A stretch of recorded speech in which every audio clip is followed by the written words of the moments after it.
जरा सोचिए सुबह का नजारा। आप जागते हैं और सबसे पहला ख्याल आता है एक गर्म खुशबूदार कॉफी के कप का, जो आपकी नींद को भगा दे और आपको नए दिन के लिए तैयार करे। लेकिन तभी दिमाग में एक चिंता घर कर जाती है। क्या मुझे ये पीना चाहिए? मेरा तो हाई बीपी रहता है। क्या ये स्थिति आपके लिए जानी पहचानी है? दुनिया भर में लाखों लोग हर दिन खुद से यही सवाल पूछते हैं। कॉफी हाइपरटेंसिव मरीज के लिए दोस्त है या दुश्मन? कुछ लोग इसे नसों के लिए जहर कहते हैं, तो कुछ लोग दावा करते हैं कि अगर इसे सीमित मात्रा में लिया जाए तो ये फायदेमंद भी है। आखिर सच क्या है? अगर मैं आपसे कहूं कि आपकी सुबह की कॉफी आपके दिल की सेहत की लड़ाई में दुश्मन नहीं, बल्कि एक सहयोगी भी हो सकती है, लेकिन सिर्फ तब जब आप कुछ बेहद जरूरी नियमों का पालन करें। इस वीडियो में हम एक डॉक्टर के साथ मिलकर इस सवाल पर हमेशा के लिए चर्चा करेंगे। हम सिर्फ हाँ या ना नहीं कहेंगे, बल्कि हम बायोकेमिस्ट्री की गहराई में उतरेंगे, ताजा वैज्ञानिक शोधों को समझेंगे और आपको एक स्पष्ट निर्देश देंगे कि आप अपनी पसंदीदा ड्रिंक को कैसे बिना किसी स्वास्थ्य जोखिम के एंजॉय कर सकते हैं। अंत तक बने रहे और आप जानेंगे कि कौन सी एक घातक गलती इस फायदेमंद ड्रिंक को आपके दिल के लिए खतरा बना देती है। कॉफी और रक्तचाप के बीच जटिल संबंधों को समझने के लिए आइए 1 मिनट के लिए इतिहास पर नजर डालते हैं। कॉफी सदियों पुरानी ड्रिंक है, जो किंवदंतियों और मिथकों से घिरी हुई है। इसे कभी शैतानी शराब मानकर बैन किया गया, तो कभी हर बीमारी की दवा बताकर इसकी तारीफ की गई। डॉक्टर और वैज्ञानिक सदियों से इसके फायदों और नुकसान पर बहस कर रहे हैं। यह बहस खास तौर पर 20वीं सदी में और ज्यादा तेज हो गई, जब हाइपरटेंशन दुनिया भर में स्वास्थ्य की मुख्य समस्याओं में से एक बन गया। पिछली सदी के मध्य में हुए शुरुआती शोधों ने अक्सर सीधा संबंध दिखाया। कॉफी पी और बीपी तुरंत बढ़ गया। इन डेटा के आधार पर पुराने स्कूल के डॉक्टरों ने अपने हाइपरटेंसिव मरीजों को कॉफी पीने से साफ मना कर दिया। ये बैन लोगों के दिमाग में इतना गहरा बैठ गया कि आज भी कई लोग इसे एक अटूट सच्चाई मानते हैं। लेकिन विज्ञान स्थिर नहीं है। नए, ज्यादा बड़े और लंबे समय तक चलने वाले शोध के तरीके सामने आए, जिन्होंने इस समस्या को बिल्कुल नए नजरिए से देखने का मौका दिया। वैज्ञानिकों ने न सिर्फ एक कप से होने वाले तत्काल असर को देखना शुरू किया, बल्कि यह भी कि वर्षों तक रोजाना कॉफी पीने का शरीर पर क्या असर होता है। वे लोगों की आनुवंशिक विशेषताओं, उनकी जीवन शैली, खान पान और अन्य कारकों को ध्यान में रखने लगे। और इन नए शोधों के परिणाम थोड़े बहुत नहीं, बल्कि पूरी तरह से अप्रत्याशित और विरोधाभासी थे। उन्होंने मेडिकल कम्युनिटी को पुरानी मान्यताओं पर फिर से विचार करने के लिए मजबूर किया। आज हम एक ऐसे मोड़ पर हैं, जहां बड़े पैमाने पर डेटा जमा हो चुका है, जो हमें एक ज्यादा संतुलित और संजीदा जवाब देने की अनुमति देता है। अब हम बिना सोचे समझे फैसला नहीं लेते, बल्कि विश्लेषण करते हैं। इस वीडियो में हम इन्हीं आधुनिक और प्रमाणिक डेटा पर भरोसा करेंगे, ताकि तथ्यों को पुरानी मान्यताओं से अलग किया जा सके और आपको अपनी सेहत के बारे में एक सूचित फैसला लेने में मदद मिल सके। तो आइए शुरुआत से शुरू करते हैं। जब आप उस खुशबूदार गर्म कॉफी का पहला घूंट लेते हैं, तो उन चंद पलों में आपके शरीर के अंदर क्या होता है? कल्पना कीजिए एक जटिल बायोकेमिकल डांस, जिसका मुख्य डांसर है कैफीन का अणु। जैसे ही यह रक्त प्रवाह में प्रवेश करता है, यह मस्तिष्क की ओर अपना सफर शुरू करता है और यहीं से मुख्य कहानी शुरू होती है। हमारे मस्तिष्क में न्यूरोट्रांसमीटर नामक विशेष रसायन होते हैं, जो तंत्रिका कोशिकाओं के बीच संदेश पहुंचाते हैं। इन्हीं में से एक है एड्रेनोसिन, एडिनोसिन। इसे हमारे शरीर का प्राकृतिक शांतिकारक कहा जा सकता है। दिन भर में एड्रेनोसिन का स्तर धीरे धीरे बढ़ता जाता है और शाम तक यह मस्तिष्क को संकेत देता है कि अब आराम करने का समय है। यही कारण है कि हमें थकान और नींद आने लगती है। यह न्यूरॉन्स की गतिविधि को धीमा करता है और खून की नसों को फैलाता है, ताकि नींद के दौरान ऑक्सीजन का बेहतर संचार हो सके। अब यहां मजेदार ट्विस्ट है। कैफीन का अणु बनावट में एड्रेनोसिन के अणु जैसा ही होता है। यह इसे एक चालाक जासूस की तरह फर्जी पास का इस्तेमाल करके तंत्रिका कोशिकाओं की सतह पर एड्रेनोसिन के रिसेप्टर्स पर कब्जा करने की अनुमति देता है। कैफीन इन रिसेप्टर्स को पूरी तरह से ब्लॉक कर देता है, जिससे एड्रेनोसिन अपना काम नहीं कर पाता। मस्तिष्क को जब शांत करने वाले संकेत नहीं मिलते, तो उसे लगता है कि शरीर में कोई आपात स्थिति हो गई है। वह इसे खतरे का संकेत मानता है। इस खतरे के जवाब में मस्तिष्क के निचले भाग में स्थित पिट्यूटरी ग्रंथि एड्रेनल ग्रंथियों को संकेत भेजती है।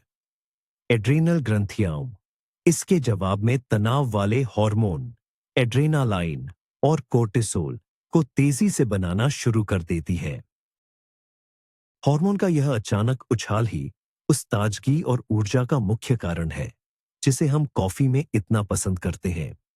आपकी धड़कन तेज हो जाती है, आंख की पुतलियां थोड़ी फैल जाती हैं, सांस तेज हो जाती है और जिगर तेजी से ऊर्जा के लिए खून में अतिरिक्त शर्करा शुगर छोड़ता है। यह लड़ो या भागो, फाइट और फ्लाइट वाली प्रतिक्रिया है। और अब हम उच्च रक्तचाप हाइपरटेंशन वाले लोगों के लिए सबसे महत्वपूर्ण बिंदु पर आते हैं। एड्रेनालाइन अन्य प्रभावों के अलावा रक्त वाहिकाओं को संकुचित सिकुड़ने के लिए प्रेरित करता है। जब नसें सिकुड़ती हैं, तो उनका मार्ग छोटा हो जाता है और हृदय को खून को आगे धकेलने के लिए अधिक जोर लगाना पड़ता है। इससे क्षणिक लेकिन स्पष्ट रूप से महसूस होने वाला रक्तचाप बढ़ जाता है। यह शुद्ध शारीरिक प्रतिक्रिया है। यह वह असर है जिसे कॉफी पीने के लगभग 30 से 40 मिनट बाद आप ब्लड प्रेशर मापने वाली मशीन बीपी मॉनिटर पर देख सकते हैं। एक स्वस्थ व्यक्ति के लिए जिसकी नसें लचीली हैं, यह अस्थायी उछाल आमतौर पर बिना किसी नुकसान के गुजर जाता है। लेकिन जिस व्यक्ति को पहले से ही उच्च रक्तचाप है या जिसकी नसें कम लचीली हैं, उसके लिए यह अतिरिक्त दबाव एक गंभीर चुनौती बन सकता है। इसलिए इस प्राथमिक प्रक्रिया को समझना उच्च रक्तचाप में कॉफी के सेवन के बारे में जागरूकता की ओर पहला और सबसे महत्वपूर्ण कदम है। हम सिर्फ एक पेय नहीं पी रहे हैं, बल्कि हम हार्मोन और रक्त वाहिकाओं की प्रतिक्रियाओं की एक पूरी श्रृंखला को शुरू कर रहे हैं। अब जब हमने ये समझ लिया है कि दबाव प्रेशर में अचानक उछाल कैसे आता है, तो एक स्वाभाविक सवाल उठता है। कॉफी पीने से ब्लड प्रेशर कितनी देर तक और कितना ज्यादा बढ़ता है? ये सवाल बहुत अहम है, क्योंकि इसका जवाब ही तय करेगा कि यह असर उच्च रक्तचाप हाइपरटेंशन के मरीजों के लिए खतरनाक है या नहीं। मान लीजिए एक ग्राफ है। एक्स अक्ष पर समय है और वाई अक्ष पर रक्तचाप ब्लड प्रेशर का स्तर। जिस समय आप कॉफी पीते हैं, आपका ब्लड प्रेशर सामान्य होता है, लेकिन लगभग 30 मिनट बाद ग्राफ में यह वक्र कर्व ऊपर की ओर चढ़ने लगता है। इस उछाल का शिखर पीक आमतौर पर कॉफी पीने के 1 घंटे के भीतर पहुंच जाता है। यह शिखर कितना ऊंचा जाता है? शोध बताते हैं कि औसतन सिस्टोलिक यानी ऊपर वाला प्रेशर 5 से 10 मिलीमीटर मरकरी mmHg तक बढ़ सकता है और डायस्टोलिक नीचे वाला प्रेशर 5 से 7 मिलीमीटर तक। हालांकि ये औसत आंकड़े हैं। कुछ लोग जो कैफीन के प्रति ज्यादा संवेदनशील होते हैं, उनमें यह वृद्धि और भी ज्यादा 15 से 20 मिलीमीटर मरकरी तक भी हो सकती है। सामान्य रक्तचाप वाले व्यक्ति के लिए मान लीजिए 120/80, यह उछाल अगर 165-87 तक भी जाता है, तो यह गंभीर नहीं माना जाता। लेकिन अगर आपका शुरुआती प्रेशर पहले से ही 150-95 है और वह बढ़कर 165-102 हो जाता है, तो यह सिरदर्द, चक्कर आना या कान में आवाज टिंटस जैसे अप्रिय लक्षण पैदा कर सकता है। अब बात करते हैं कि यह असर कितनी देर रहता है। हार्मोन का यह बढ़ाव और नसों का सिकुड़ना हमेशा के लिए नहीं होता। आमतौर पर बढ़ा हुआ रक्तचाप 2 से 3 घंटे तक और कभी-कभी 4 घंटे तक भी बना रह सकता है। इसके बाद शरीर धीरे धीरे कैफीन को पचाता मेटाबोलाइज है। रक्त में इसकी सांद्रता कम हो जाती है और प्रेशर अपने शुरुआती स्तर पर लौट आता है। दबाव में यह अस्थायी वृद्धि एक बहुत महत्वपूर्ण बिंदु है। कॉफी प्रेशर को लगातार ऊंचा नहीं रखती, ये बस थोड़े समय के लिए शिखर पीक्स बनाती है। और यहीं हम एक पुराने मिथक को खत्म करने की बात करते हैं। कॉफी सीधे तौर पर क्रॉनिक हाइपरटेंशन, लंबे समय तक चलने वाले उच्च रक्तचाप का कारण नहीं बनती। इसका मतलब है कि अगर कोई स्वस्थ व्यक्ति रोज कॉफी पीता है, तो उसे कॉफी के कारण हाइपरटेंशन नहीं होगा। क्रॉनिक हाइपरटेंशन एक जटिल बीमारी है, जिसके विकास में जेनेटिक्स, जीवन शैली, आहार और तनाव जैसे कई कारक शामिल होते हैं। हालांकि जिस व्यक्ति को पहले से ही हाइपरटेंशन है, उनके लिए ये नियमित पीक अच्छे नहीं होते। ये दिल और रक्त वाहिकाओं पर अतिरिक्त, भले ही अस्थायी, बोझ डालते हैं, जो पहले से ही ज्यादा मेहनत कर रहे हैं। ये ऐसा है जैसे आप किसी पुरानी कार के इंजन को लगातार उसकी अधिकतम गति पर दौड़ा रहे हों, भले ही थोड़े समय के लिए, लेकिन बार बार। देर सबेर यह टूट फूट का कारण बन सकता है। इसलिए इन उछालों को समझना और उन्हें नियंत्रित करना ही उच्च रक्तचाप के मरीजों के लिए कॉफी के सुरक्षित सेवन का आधार है। अब हम बात करेंगे हमारे शरीर के असली जादू की, उस अद्भुत घटना की जिसे टॉलरेंस यानी सहनशीलता कहा जाता है। जो लोग रोजाना कॉफी पीते हैं, उनके लिए यह एक बहुत ही महत्वपूर्ण कॉन्सेप्ट है, जो पूरी तरह से गेम बदल देता है। क्या है यह टॉलरेंस, या सीधे शब्दों में कहें तो आदत पड़ जाना। कल्पना कीजिए कि आप रेलवे ट्रैक के पास रहते हैं। पहली रात ट्रेनों की तेज आवाज से आपको नींद नहीं आती, लेकिन एक हफ्ते बाद आप उस पर मुश्किल से ही ध्यान देते हैं। आपका दिमाग एडजस्ट हो गया है, और अब वह उस आवाज को खतरे या जरूरी संकेत के रूप में नहीं देखता। हमारे शरीर और कैफीन के साथ भी लगभग ऐसा ही होता है। जब कोई व्यक्ति रोजाना हर दिन कॉफी पीना शुरू कर देता है, तो उसका दिमाग और हृदय प्रणाली इस पदार्थ की लगातार उपस्थिति के अनुसार खुद को ढालना शुरू कर देते हैं। याद है, हमने बताया था कि कैफीन एडेनोसिन रिसेप्टर्स को ब्लॉक करता है। तो हमारा स्मार्ट दिमाग यह देखकर कि उसके रिसेप्टर्स लगातार व्यस्त हैं, नए अतिरिक्त एडेनोसिन रिसेप्टर्स बनाना शुरू कर देता है। यह अपने प्राकृतिक शांतिकारक के लिए बैठने की जगहों की संख्या बढ़ा देता है, ताकि कैफीन के ब्लॉकिंग प्रभाव को किसी तरह संतुलित किया जा सके।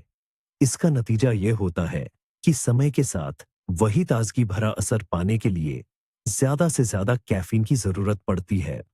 यही कारण है कि कॉफी पीने वाला नया व्यक्ति एक कप से ही तरोताजा महसूस कर सकता है, जबकि एक अनुभवी व्यक्ति को उसी असर के लिए 3 कप कॉफी चाहिए होती है।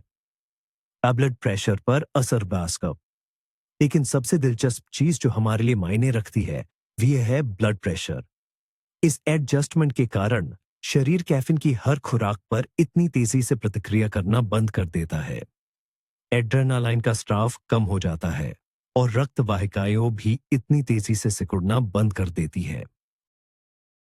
कई शोध इस बात की पुष्टि करते हैं।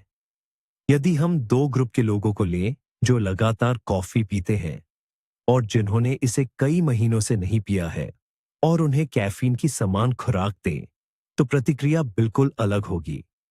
नए लोगों का ब्लड प्रेशर तेजी से बढ़ेगा, वही 10 से 15 मिलीमीटर मरकरी तक, जबकि पुराने कॉफी पीने वालों का ब्लड प्रेशर या तो बिल्कुल नहीं बदलेगा, या बहुत कम, यानी 2-3 मिलीमीटर ही बढ़ेगा, जिसे हम सामान्य उतार चढ़ाव मान सकते हैं। टॉलरेंस की यह घटना बताती है कि कई हाई ब्लड प्रेशर वाले मरीज जो सालों से कॉफी पी रहे हैं, अपने स्वास्थ्य पर इसका कोई बुरा असर महसूस क्यों नहीं करते। उनका शरीर बस अभ्यस्त हो चुका है। सबसे महत्वपूर्ण नियम। इसलिए यहां एक बहुत ही महत्वपूर्ण व्यावहारिक नियम निकलकर आता है। कॉफी उन लोगों के लिए सबसे खतरनाक नहीं है जो इसे लगातार पीते हैं, बल्कि उन लोगों के लिए है जो इसे कभी कभार पीते हैं। अगर आपको हाई ब्लड प्रेशर है और आप महीने में एक बार कॉफी पीते हैं, तो तैयार रहे कि आपका शरीर पहली बार की तरह प्रतिक्रिया करेगा, यानी ब्लड प्रेशर में एक बड़ा उछाल आएगा। लेकिन अगर आप रोजाना 1 या 2 कप पीते हैं, तो संभावना है कि आपका शरीर पहले ही ढल चुका है और कोई बड़ा उछाल नहीं आएगा। ये थोड़ा अजीब लग सकता है, लेकिन यह सच है। एक हाई ब्लड प्रेशर वाले व्यक्ति के लिए नियमित रूप से सीमित मात्रा में कॉफी पीना कभी-कभार पीने से ज्यादा सुरक्षित हो सकता है। हमने पहले ही ये जान लिया है कि कॉफी को लेकर हर व्यक्ति की प्रतिक्रिया अलग-अलग होती है। लेकिन ऐसा क्यों होता है? कोई व्यक्ति रात को डबल एस्प्रेसो पीकर भी आराम से सो जाता है, वहीं दूसरे को सुबह की एक कप कैपेचिनो के बाद भी शाम तक धड़कन महसूस होती रहती है।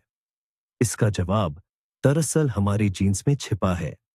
जी हाँ, हमारा शरीर कैफीन के साथ कैसा व्यवहार करता है, इसमें जेनेटिक्स की अहम भूमिका होती है।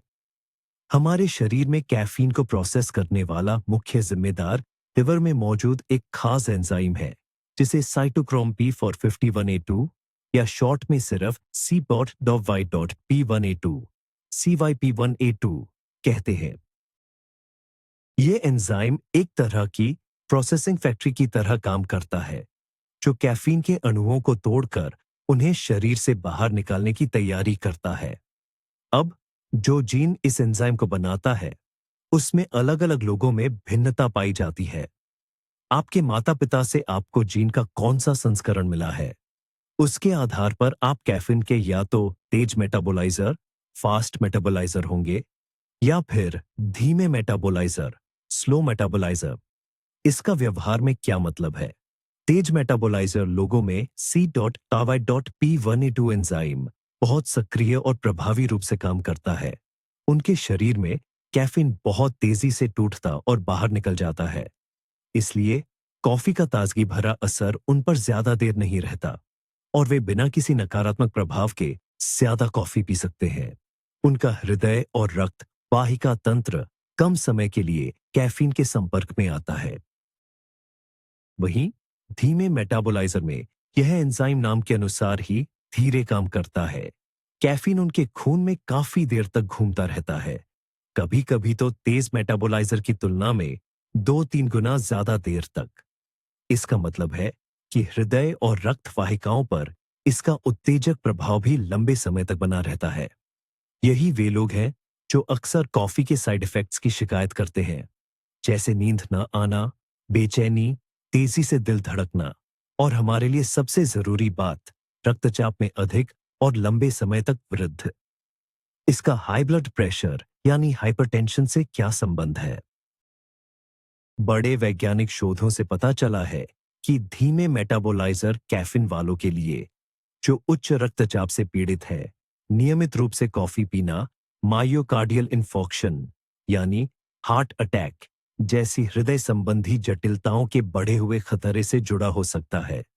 उनके हृदय और वाहिकाएं कैफीन के दबाव में बहुत लंबे समय तक रहती है। हालांकि तेज मेटाबोलाइजर के लिए ऐसा कोई संबंध नहीं पाया गया है, बल्कि कुछ अध्ययनों से तो यह भी पता चलता है कि उनके लिए कॉफी का सीमित सेवन सुरक्षात्मक प्रभाव डाल सकता है। दुर्भाग्यवश अपनी आनुवंशिक स्थिति जानने के लिए आपको विशेष परीक्षण की जरूरत होगी, लेकिन आप अपने शरीर पर ध्यान देकर यह अंदाजा लगा सकते हैं कि आप किस प्रकार के मेटाबोलाइजर हैं। अगर कॉफी का असर आप पर लंबे समय तक रहता है, अगर दोपहर में एक कप पीने के बाद भी आपको नींद आने में दिक्कत होती है, या अगर आपकी धड़कन तेज होती है, तो बहुत संभावना है कि आप धीमे मेटाबोलाइजर हैं और इस स्थिति में आपको कॉफी की मात्रा को लेकर खास तौर पर सावधान रहने की जरूरत है। अब हम कॉफी से जुड़े सबसे बड़े डर की बात करेंगे, यह मिथक कि कॉफी का रोजाना सेवन अनिवार्य रूप से स्थायी यानी पुरानी क्रोनिक हाई ब्लड प्रेशर की बीमारी को जन्म देता है।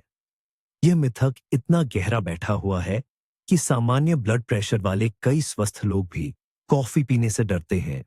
उन्हें लगता है कि समय के साथ यह उनकी रक्त वाहिकाओं को खराब कर देगा और उन्हें हाई ब्लड प्रेशर का मरीज बना देगा। आइए समझते हैं कि क्या इस दावे के पीछे कोई वैज्ञानिक आधार भी है। इसके लिए हमें उन छोटे अल्पकालिक प्रयोगों पर ध्यान नहीं देना है जिनमें कॉफी पीने के ठीक बाद ब्लड प्रेशर मापा जाता है, बल्कि हमें बड़े बहुवर्षीय यानी कई सालों तक चले अवलोकन अध्ययन ऑब्जर्वेशनल स्टडीज देखने होंगे। ऐसे अध्ययनों में वैज्ञानिक कई सालों तक, यहां तक कि दशकों तक, हजारों या लाखों लोगों पर नजर रखते हैं। वे रिकॉर्ड करते हैं कि प्रतिभागी कितनी कॉफी पीते हैं और देखते हैं कि समय के साथ उनमें से किन लोगों को हाई ब्लड प्रेशर की समस्या होती है। तो इन बड़े वैश्विक अध्ययनों के नतीजे क्या दर्शाते हैं? कॉफी बुरी है। सिद्धांत के समर्थकों के लिए ये परिणाम बिल्कुल चौंकाने वाले थे। पिछले 2 दशकों में किए गए अधिकांश बड़े अध्ययनों ने रोजाना सीमित मात्रा में कॉफी पीने और हाई ब्लड प्रेशर के खतरे के बीच किसी भी तरह का संबंध नहीं पाया है। इससे भी बड़ी बात यह है कि इन अध्ययनों में से कुछ ने खुद वैज्ञानिकों को भी हैरान करते हुए उल्टा संबंध दिखाया है। यानी जो लोग रोज 2 से 3 कप कॉफी पीते थे, उनमें हाई ब्लड प्रेशर होने का खतरा उन लोगों की तुलना में थोड़ा कम था जो बिल्कुल कॉफी नहीं पीते थे। ऐसा कैसे हो सकता है? हमने अभी अभी बात की थी कि कैफीन से ब्लड प्रेशर बढ़ता है। यहीं पर हम तथाकथित कॉफी पैराडॉक्स का सामना करते हैं। कैफीन का अल्पकालिक शॉर्ट टर्म प्रभाव, जिसे हम ब्लड प्रेशर मापने वाली मशीन से तुरंत माप सकते हैं, एक बात है। लेकिन कॉफी के दाने में मौजूद पदार्थों के पूरे मिश्रण का शरीर पर दीर्घकालिक लॉन्ग टर्म प्रभाव बिल्कुल अलग होता है। असल में कॉफी सिर्फ पानी और कैफीन नहीं है। ये एक जटिल रासायनिक मिश्रण है जिसमें 1000 से अधिक विभिन्न बायोएक्टिव यौगिक जैविक रूप से सक्रिय तत्व पाए जाते हैं। और इनमें से कई यौगिकों में ऐसे गुण होते हैं जो हृदय और रक्त वाहिकाओं की प्रणाली कार्डियोवैस्कुलर सिस्टम के लिए फायदेमंद हो सकते हैं। हम इनके बारे में विस्तार से थोड़ी देर बाद बात करेंगे। जब ये फायदेमंद तत्व शरीर में नियमित रूप से जाते हैं तो ये रक्त वाहिकाओं को लंबे समय तक सुरक्षा देते हैं, उनकी लचीलेपन इलास्टिसिटी में सुधार करते हैं और सूजन तथा ऑक्सीडेटिव तनाव ऑक्सीडेटिव स्ट्रेस से लड़ते हैं। ऐसा लगता है कि यह सकारात्मक प्रभाव कैफीन के कारण होने वाले अस्थायी ब्लड प्रेशर के उतार चढ़ाव पर हावी हो जाता है या कम से कम उसकी भरपाई कर देता है। इसलिए आज की तारीख में वैज्ञानिक सर्वसम्मति साइंटिफिक कंसेंसस यह है, जिन लोगों का ब्लड प्रेशर शुरुआत से सामान्य है, उनके लिए सीमित मात्रा में कॉफी का सेवन भविष्य में हाई ब्लड प्रेशर के जोखिम को नहीं बढ़ाता है। इस मिथक को अब खारिज माना जा सकता है। कॉफी हाई ब्लड प्रेशर का कारण नहीं है। हालांकि इसका मतलब यह नहीं है कि आप इसे लीटर भर पी सकते हैं। यहां मुख्य शब्द सीमित, मॉडरेट है। और यह याद रखना बहुत जरूरी है कि यह निष्कर्ष बीमारी के विकास यानी बीमारी होने से संबंधित है, न कि पहले से मौजूद हाई ब्लड प्रेशर की स्थिति से, जहां दबाव का हर उतार चढ़ाव मायने रखता है। तो अब हम उस सबसे दिलचस्प मोड़ पर आ गए हैं जिसे कॉफी विरोधाभास कॉफी पैराडॉक्स कहा जाता है। यह कैसे संभव है कि एक पेय जो कुछ समय के लिए रक्तचाप बढ़ा सकता है, वही लंबी अवधि में हृदय रोगों के जोखिम को कम करने में सहायक हो? पहली नजर में यह बात तर्कहीन लग सकती है, लेकिन ऐसा नहीं है। इसका रहस्य कॉफी के दाने की समृद्ध संरचना में छिपा है, जो सिर्फ कैफीन तक सीमित नहीं है। इस कहानी के मुख्य नायक हैं एंटीओक्सीडेंट्स, खासकर पॉलीफेनोलिक यौगिक। इनमें सबसे प्रसिद्ध है क्लोरोजेनिक एसिड्स। इन शक्तिशाली एंटीओक्सीडेंट्स की मात्रा के मामले में कॉफी हमारे द्वारा खाए जाने वाले सभी खाद्य पदार्थों में अग्रणी है। ये यौगिक हमारे शरीर में क्या करते हैं? इनका मुख्य काम है ऑक्सीडेटिव स्ट्रेस से लड़ना। कल्पना कीजिए, हमारी कोशिकाएं, सेल्स, छोटे शहर हैं जिन पर लगातार दुश्मन फ्री रेडिकल्स हमला कर रहे हैं। फ्री रेडिकल्स अस्थिर अणु होते हैं जो कोशिका भित्ति, प्रोटीन और यहां तक कि डीएनए को भी नुकसान पहुंचाते हैं। यह प्रक्रिया, जिसे ऑक्सीडेटिव स्ट्रेस कहते हैं, उम्र बढ़ने, सूजन और कई पुरानी बीमारियों का मूल कारण है और हमारे लिए महत्वपूर्ण रूप से यह रक्त वाहिकाओं की दीवारों को क्षतिग्रस्त करती है। जब रक्त वाहिकाओं की भीतरी परत, जिसे एंडोथेलियम एंडोथेलियम कहते हैं, क्षतिग्रस्त हो जाती है, तो यह अपनी लोच खो देती है, कठोर हो जाती है और इस पर एथेरोस्क्लेरोटिक प्लैक आसानी से बनने लगते हैं। यह एथेरोस्क्लेरोसिस और उच्च रक्तचाप हाइपरटेंशन का सीधा मार्ग है। कॉफी में मौजूद क्लोरोजेनिक एसिड्स जैसे एंटीऑक्सीडेंट्स एक बहादुर सेना की तरह काम करते हैं, जो इन फ्री रेडिकल्स नामक शत्रुओं को बेअसर कर देते हैं। वे हमारी वाहिकाओं को भीतर से बचाते हैं, उन्हें स्वस्थ और लचीला बनाए रखते हैं। लेकिन बात यहीं खत्म नहीं होती। क्लोरोजेनिक एसिड्स और अन्य पॉलीफेनोल्स एंडोथेलियम के कार्य में सुधार करने की क्षमता रखते हैं। वे नाइट्रिक ऑक्साइड के उत्पादन को बढ़ावा देते हैं। यह एक ऐसा पदार्थ है जो प्राकृतिक रूप से वासोडेलेटर यानी वाहिका विस्तारक होता है। विस्तारित और लोचदार वाहिकाएं सामान्य रक्तचाप की कुंजी हैं।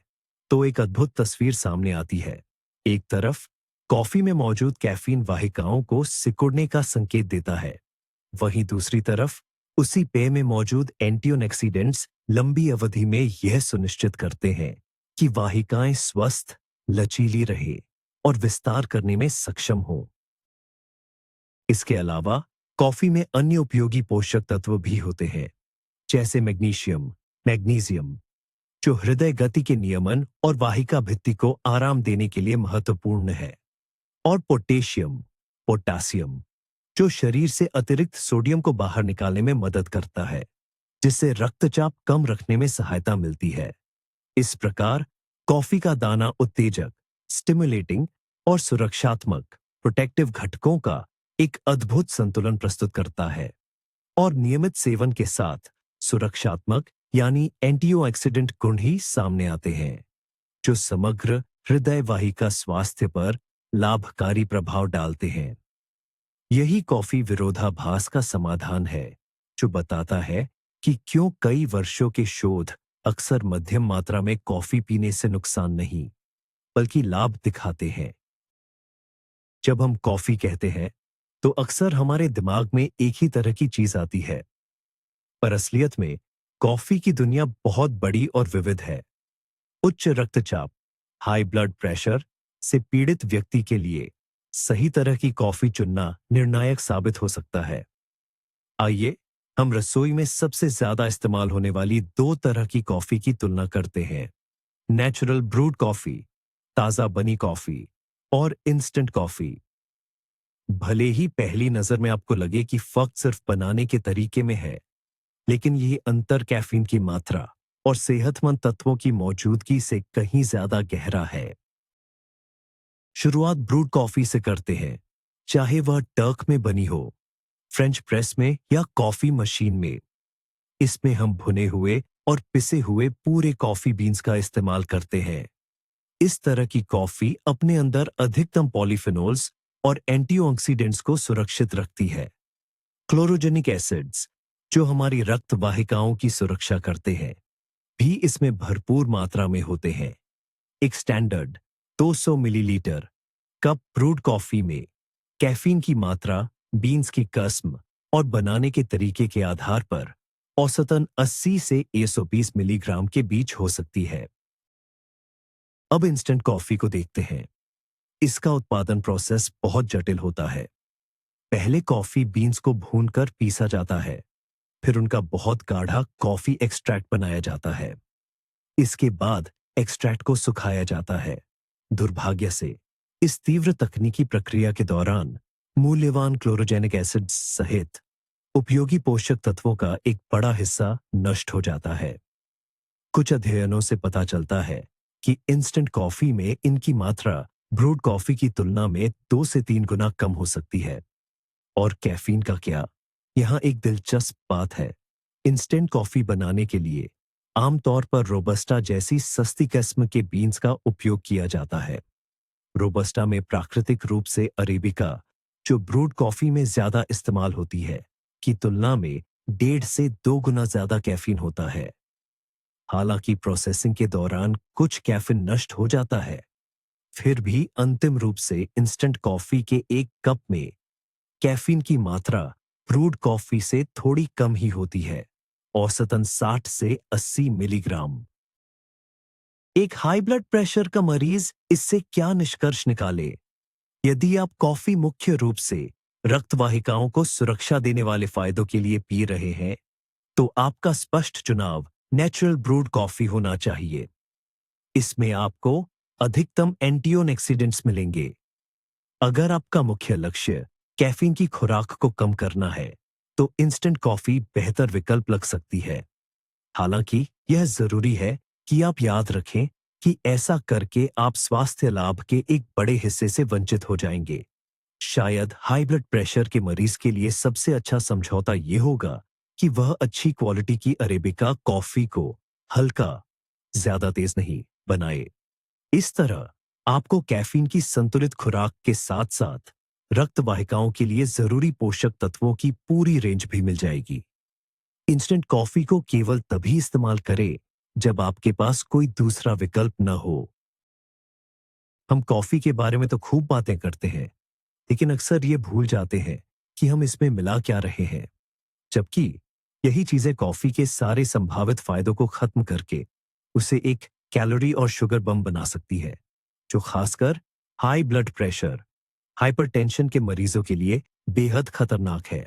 आइए कॉफी के कुछ सबसे आम साथियों और उनका हमारे ब्लड प्रेशर पर पड़ने वाले असर को समझते हैं। सबसे पहले है, जाहिर है, चीनी, शुगर।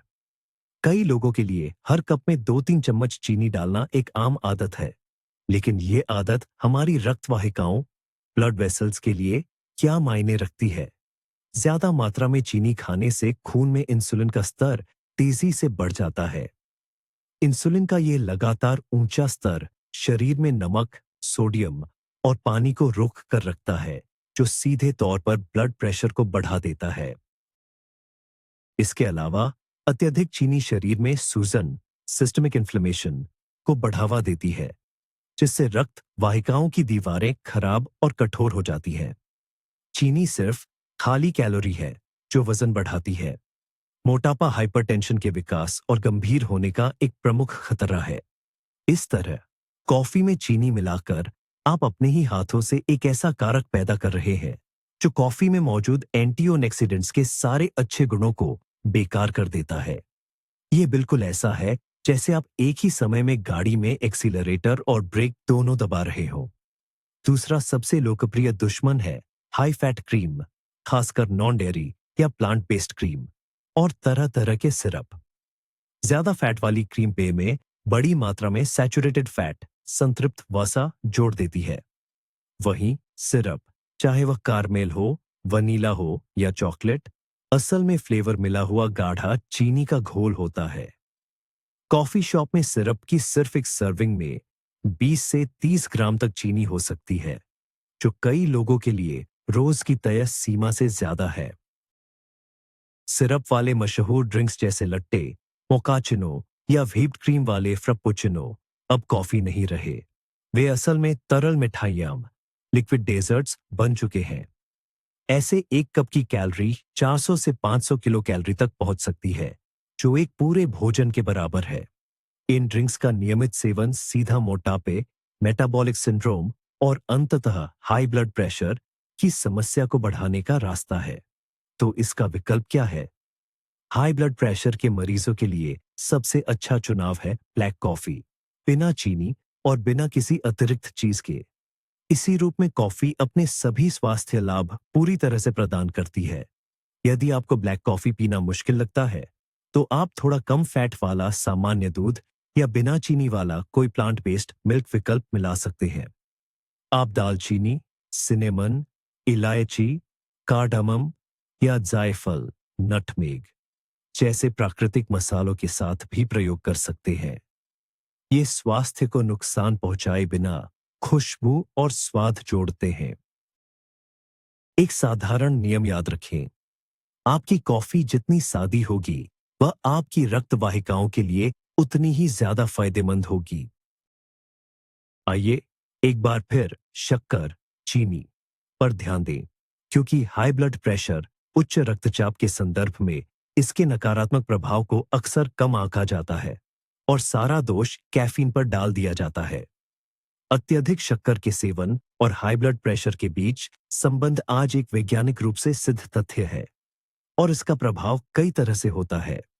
सबसे पहले, जैसा कि हमने पहले भी बताया, शक्कर हाइपerinsulinemia को ट्रिगर करती है। यह वह स्थिति है जिसमें रक्त में इंसुलिन हार्मोन की अत्यधिक मात्रा लगातार बनी रहती है। इंसुलिन का एक मुख्य कार्य है शरीर में पानी और नमक के संतुलन को नियंत्रित करना। जब इंसुलिन बहुत ज्यादा होता है तो गुर्दे, किडनी शरीर से सोडियम और पानी को ठीक से बाहर नहीं निकाल पाते। सोडियम जमा होने से रक्त परिसंचरण की मात्रा बढ़ जाती है और इसके परिणाम स्वरूप रक्त वाहिकाओं की दीवारों पर दबाव बढ़ जाता है। यह शक्कर और हाइपरटेंशन को जोड़ने वाला सबसे सीधा और तेज तंत्र मैकेनिज्म है। दूसरा, आहार में ज्यादा शक्कर, खासकर फ्रुक्टोज, जो कई स्वीटनर और सिरप में पाया जाता है, यूरिक एसिड के उत्पादन को बढ़ाता है। रक्त में यूरिक एसिड का उच्च स्तर न केवल गठिया, गाउट का खतरा बढ़ाता है, बल्कि यह एंडोथेलियम यानी हमारी रक्त वाहिकाओं की अंदरूनी परत को भी गंभीर नुकसान पहुंचाता है। क्षतिग्रस्त एंडोथेलियम पर्याप्त नाइट्रिक ऑक्साइड, जो हमारे शरीर का प्राकृतिक रक्त वाहिनी विस्तारक है, बनाना बंद कर देता है। नतीजतन नसें आराम करने की क्षमता खो देती है, कठोर हो जाती है, जिससे रक्तचाप और बढ़ जाता है। तीसरा तंत्र सिंपैथेटिक तंत्र का तंत्र पर शक्कर के प्रभाव से जुड़ा है।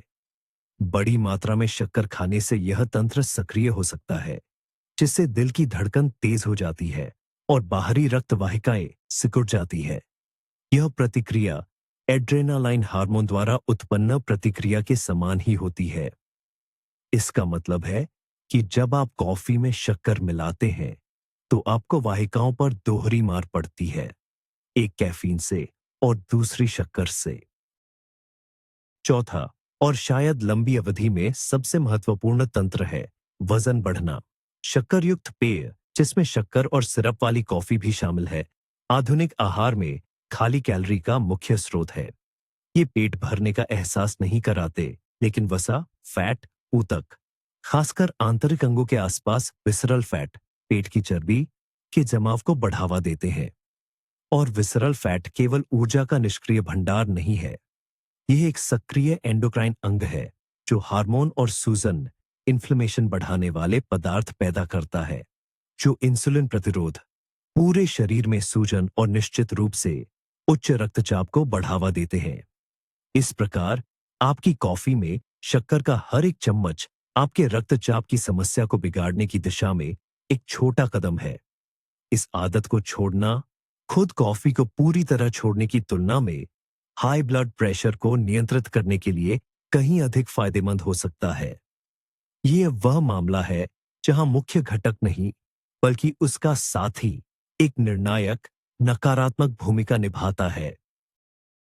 उन कई हाई ब्लड प्रेशर, हाइपरटेंशन के रोगियों के लिए जो कैफीन के दबाव पर पड़ने वाले असर से डरते हैं, डिकैफ यानी कैफीन रहित कॉफी एक बेहतरीन उपाय लगती है। यह उन्हें अपनी पसंदीदा खुशबू और स्वाद का मजा लेने देती है और साथ ही उन्हें अपनी रक्त वाहिकाओं की चिंता भी नहीं करनी पड़ती। लेकिन क्या वाकई सब इतना सरल है? क्या डिकैफ सामान्य कॉफी का पूरी तरह सुरक्षित और संपूर्ण विकल्प है? आइए समझते हैं कैसे निकाला जाता है कैफीन। सबसे पहले यह जानते हैं कि कॉफी से कैफीन आखिर निकाला कैसे जाता है। डिकैफेनाइजेशन की कई विधियां हैं। इनमें सबसे पुरानी और सस्ती विधि है रासायनिक घोलों का इस्तेमाल, जैसे कि मिथाइलिन क्लोराइड या इथाइल एसीटेट। कॉफी बीन्स को इन पदार्थों में भिगोया जाता है, जो उनमें से कैफीन को बाहर खींच लेते हैं।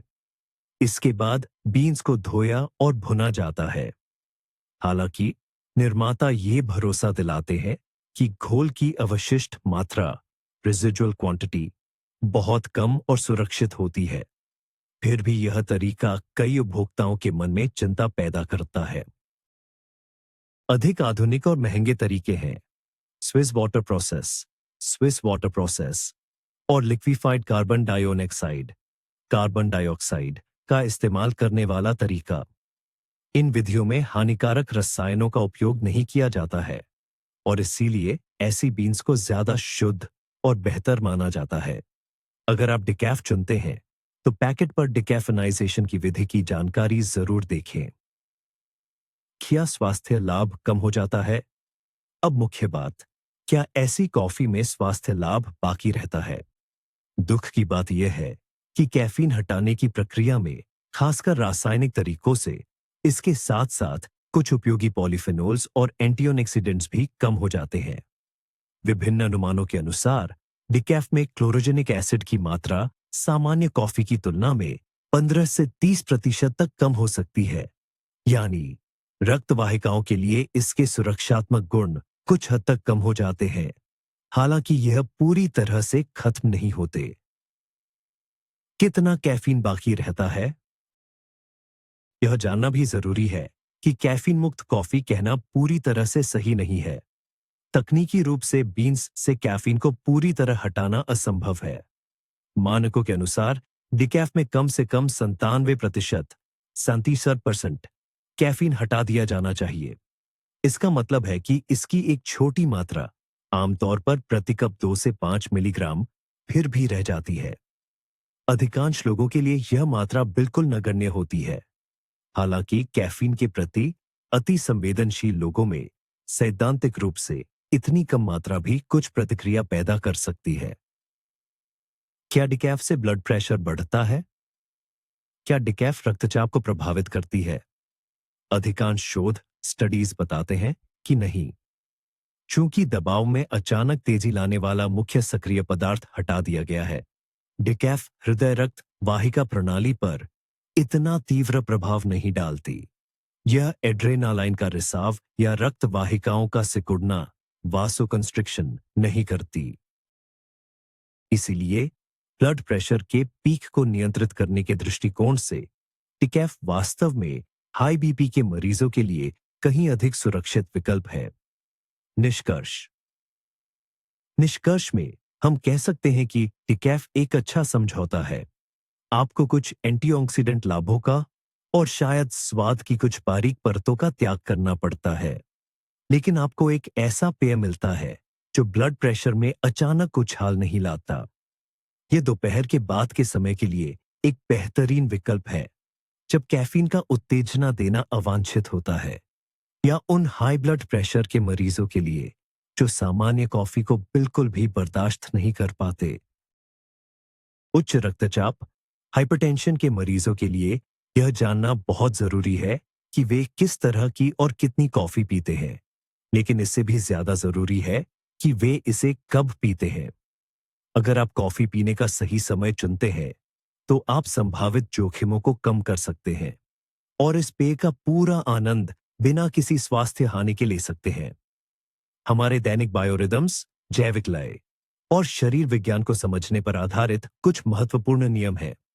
पहला और सबसे महत्वपूर्ण नियम, जागने के तुरंत बाद कभी भी कॉफी न पिए। यह आदत भले ही आम हो, लेकिन एंडोक्रिनोलॉजी, हार्मोन विज्ञान के दृष्टिकोण से यह बिल्कुल सही नहीं है, खासकर उच्च रक्तचाप वाले व्यक्ति के लिए। इसका कारण यह है कि सुबह जल्दी लगभग 6 से 8 बजे के बीच हमारा शरीर स्वाभाविक रूप से कॉर्टिसोल, तनाव हार्मोन की अधिकतम मात्रा पैदा करता है। यह हार्मोन हमें जगाने और सक्रिय करने में मदद करता है।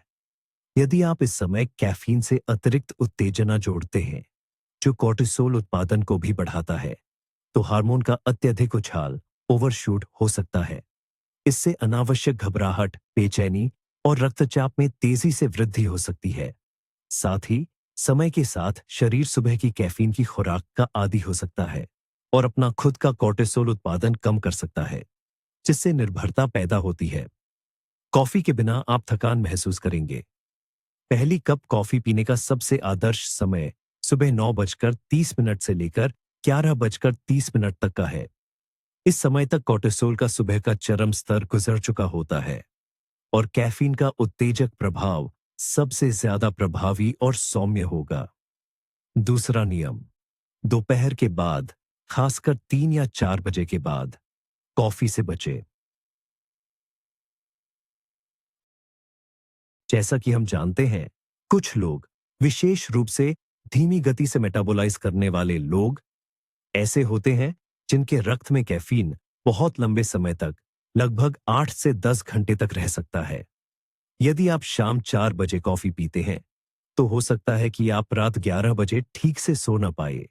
और उच्च रक्तचाप को नियंत्रित करने के लिए रात की अच्छी नींद सबसे महत्वपूर्ण कारकों में से एक है। नींद के दौरान ही हमारी हृदय प्रणाली आराम करती है और ठीक होती है, और रक्तचाप स्वाभाविक रूप से कम होता है। इसके विपरीत, नींद की पुरानी कमी, क्रॉनिक स्लीप डेप्रिवेशन, रक्तचाप बढ़ने का एक बड़ा जोखिम कारक है। इसलिए शाम की कॉफी के लिए अपनी नींद का बलिदान देना अपने स्वास्थ्य पर दोहरा प्रहार करने जैसा है। तीसरा नियम, शारीरिक गतिविधि या तनावपूर्ण स्थिति से ठीक पहले कभी भी कॉफी न लें। अगर आपकी कोई जरूरी मीटिंग है, सार्वजनिक भाषण है या कड़ी ट्रेनिंग, व्यायाम है, तो आपको लग सकता है कि कॉफी पीने से ऊर्जा बढ़ेगी। लेकिन याद रखें, तनाव और शारीरिक गतिविधि दोनों ही अपने आप में रक्तचाप बढ़ाते हैं और दिल की धड़कन तेज करते हैं। यदि आप इसमें कैफीन का प्रभाव भी जोड़ देते हैं, तो आप हृदय पर अत्यधिक बोझ डाल रहे हैं। पहले से ही उच्च रक्तचाप से जूझ रहे व्यक्ति के लिए यह विशेष रूप से खतरनाक हो सकता है। बेहतर है कि जब तनावपूर्ण स्थिति या ट्रेनिंग खत्म हो जाए, तब आप कॉफी पीकर अपनी ऊर्जा बहाल करें। इन सरल समय संबंधी नियमों का पालन करने से आपको कॉफी को अपने दिनचर्या में सबसे सामंजस्यपूर्ण और सुरक्षित तरीके से शामिल करने में मदद मिलेगी। एक और आम मगर बेहद नुकसानदेह आदत है खाली पेट कॉफी पीना और उसे अपने पूरे नाश्ते की जगह इस्तेमाल करना। कई लोग ऐसा जल्दी में करते हैं या यह सोचकर कि इससे उनका पाचन तंत्र, डाइजेस्टिव सिस्टम जाग जाएगा। हालांकि हाई ब्लड प्रेशर, हाइपरटेंशन वाले व्यक्ति के लिए और किसी भी अन्य व्यक्ति के लिए ये आदत कई गंभीर नकारात्मक परिणाम ला सकती है। आइए समझते हैं कि ऐसा क्यों होता है। पहला कारण, कॉफी पेट में हाइड्रोक्लोरिक एसिड के उत्पादन को बढ़ाती है। जब पेट खाली होता है, तो यह एसिड पेट की अंदरूनी परत को परेशान करना शुरू कर देता है। समय के साथ ये एसिडिटी, गैस्ट्राइटिस और यहां तक कि अल्सर जैसी गंभीर बीमारियां पैदा कर सकता है। पेट की ये समस्याएं शरीर के लिए एक अतिरिक्त तनाव, स्ट्रेस है, जो अप्रत्यक्ष रूप से आपके ब्लड प्रेशर को भी प्रभावित कर सकती है। दूसरा कारण, खाली पेट कॉफी पीने से ब्लड शुगर के स्तर में तेजी से उतार चढ़ाव आ सकता है। कैफीन लिवर से ग्लूकोज को बाहर निकालने के लिए प्रेरित करता है, जिससे तुरंत ऊर्जा, एनर्जी तो मिलती है। लेकिन अगर आपने भोजन से धीमी ऊर्जा नहीं ली है, तो ये शुगर का बढ़ना जितना तेज होगा, उसका गिरना भी उतना ही तेज होगा। ये शुगर के झूले, शुगर स्विंग्स, आपको 1 से 1.5 घंटे के भीतर थकान, चिड़चिड़ापन और दोबारा भूख महसूस करा सकते हैं, और लंबे समय में रक्त वाहिकाओं, वेसल्स के स्वास्थ्य के लिए भी हानिकारक है। हाई ब्लड प्रेशर वाले लोगों के लिए, जिन्हें अक्सर इंसुलिन रेजिस्टेंस जैसी मेटाबॉलिज्म संबंधी समस्याएं होती हैं, यह विशेष रूप से ठीक नहीं है। तीसरा कारण, जैसा कि हमने बात की है, कैफीन स्ट्रेस हार्मोन, तनाव वाले हार्मोन जैसे कि एड्रेनलिन और कॉर्टिसोल के उत्पादन को बढ़ाता है। खाली पेट होने पर इसका प्रभाव और भी बढ़ जाता है। पोषक तत्व न मिलने पर शरीर इस स्थिति को तनावपूर्ण मानता है और कैफीन इस प्रतिक्रिया को और तेज कर देता है। इसका परिणाम सिर्फ चुस्ती फुर्ती नहीं, बल्कि घबराहट, चिंता और ब्लड प्रेशर तथा पल्स रेट में एक बड़ा उछाल हो सकता है। जब आप भोजन के बाद या भोजन के साथ कॉफी पीते हैं, तो खाना एक तरह के बफर का काम करता है। यह कैफीन के एब्जॉर्प्शन को धीमा कर देता है, जिससे रक्त में इसका प्रवाह अधिक स्थिर और कोमल होता है। इससे कैफीन के स्तर में अचानक आने वाले तेज उछाल से बचा जा सकता है और इस तरह ब्लड प्रेशर भी अचानक नहीं बढ़ता। इसके अलावा प्रोटीन, फाइबर और कॉम्प्लेक्स कार्बोहाइड्रेट से भरपूर एक संपूर्ण नाश्ता ब्लड शुगर के स्तर को स्थिर करता है और शरीर को कई घंटों तक ऊर्जा प्रदान करता है। इस स्थिति में कॉफी ऊर्जा का मुख्य स्रोत नहीं रहती, बल्कि यह एकाग्रता, कंसंट्रेशन और ध्यान, फोकस बढ़ाने वाला एक सुखद पूरक सप्लीमेंट बन जाती है। इसलिए यह सरल लेकिन बहुत जरूरी नियम याद रखें। पहले भोजन, फिर कॉफी, कभी भी उल्टा नहीं। आदर्श तरीका यह है कि आप संतुलित नाश्ते के 30 से 40 मिनट बाद एक कप कॉफी पिए। ऐसा करके आप इस पेय के सभी लाभ प्राप्त करेंगे, जबकि पाचन तंत्र और हृदय प्रणाली, कार्डियोवैस्कुलर सिस्टम के लिए संभावित जोखिमों को न्यूनतम कर देंगे। एक बहुत ही महत्वपूर्ण बात जिसे अक्सर नजरअंदाज कर दिया जाता है, वह है कैफीन और दवाओं का आपसी तालमेल या इंटरेक्शन। हाई ब्लड प्रेशर यानी हाइपरटेंशन के मरीज आमतौर पर रोजाना ब्लड प्रेशर कम करने वाली दवाएं, हाइपोटेंसिव दवाएं लेते हैं। क्या सुबह की एक कप कॉफी इन दवाओं के असर को प्रभावित कर सकती है? जवाब है हाँ, और यह तालमेल थोड़ा जटिल हो सकता है। सबसे पहले कैफीन और ब्लड प्रेशर की दवाएं हमारे हृदय प्रणाली, कार्डियोवैस्कुलर सिस्टम पर एकदम विपरीत असर डालती है। जैसा कि हम जानते हैं, कैफीन रक्त वाहिकाओं को संकीर्ण, संकरा करता है और ब्लड प्रेशर बढ़ाता है। वहीं हाइपरटेंशन की दवाएं इसके विपरीत रक्त वाहिकाओं को चौड़ा करने और प्रेशर कम करने का काम करती है। जब आप इन्हें एक साथ लेते हैं, तो आप अपने शरीर को एक साथ दो विरोधाभासी निर्देश दे रहे होते हैं। यह ऐसा है जैसे एक व्यक्ति दरवाजे को अपनी तरफ खींच रहा हो और दूसरा व्यक्ति उसी समय उसे बाहर की तरफ धकेल रहा हो। इसका नतीजा यह होता है कि दवा का असर कम हो सकता है। कैफीन खासकर दवा लेने के शुरुआती घंटों में उसकी खुराक के असर को आंशिक या पूरी तरह से खत्म कर सकता है। इसकी वजह से दिन भर आपका ब्लड प्रेशर नियंत्रण में उतना बेहतर नहीं रह पाता जितना रहना चाहिए। दूसरा, कैफीन लीवर में कुछ दवाओं के मेटाबॉलिज्म, पचाव को प्रभावित कर सकता है। कैफीन को भी उसी एंजाइम प्रणाली, एंजाइम सिस्टम द्वारा प्रोसेस किया जाता है जिससे कई अन्य दवाएं, जिनमें कुछ हाइपोटेंसिव दवाएं जैसे कि मेटोप्रोलोल, मीटोप्रोलोल जैसे बीटा ब्लॉकर्स शामिल है, प्रोसेस की जाती है।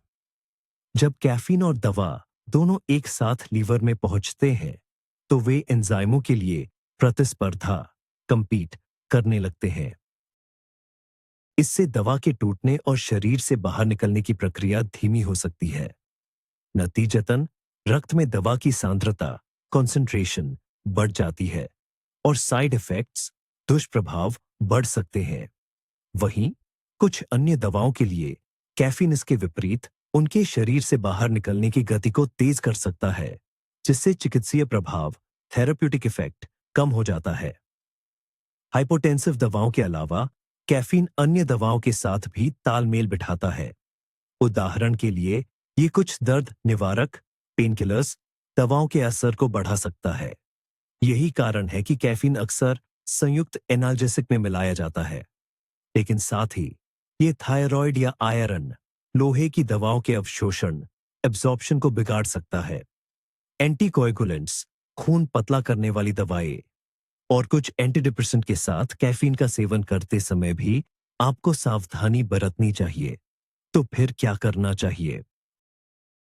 सबसे पहला और सुनहरा नियम यह है कि अपनी दवाएं कभी भी कॉफी के साथ ना लें। दवा लेने और कॉफी पीने के बीच कम से कम 1 घंटे और बेहतर होगा कि 2 घंटे का अंतर रखें। इससे दवा को शरीर में अवशोषित, अब्जॉर्ब होने और बिना कैफीन की प्रतिस्पर्धा के काम करना शुरू करने का समय मिल जाएगा। कॉफी पीने के बारे में अपने डॉक्टर से जरूर बात करें। उन्हें आपके शरीर की विशेषताओं और आपको दी गई दवाओं की जानकारी है और वह आपको व्यक्तिगत सुझाव दे सकते हैं। हो सकता है कि आपको दवा की खुराक, लेने का समय या कॉफी की मात्रा को एडजस्ट करना पड़े। इस मामले में खुद डॉक्टर न बने, क्योंकि ये आपके इलाज की प्रभावशीलता और आपके दिल के स्वास्थ्य से जुड़ा मामला है।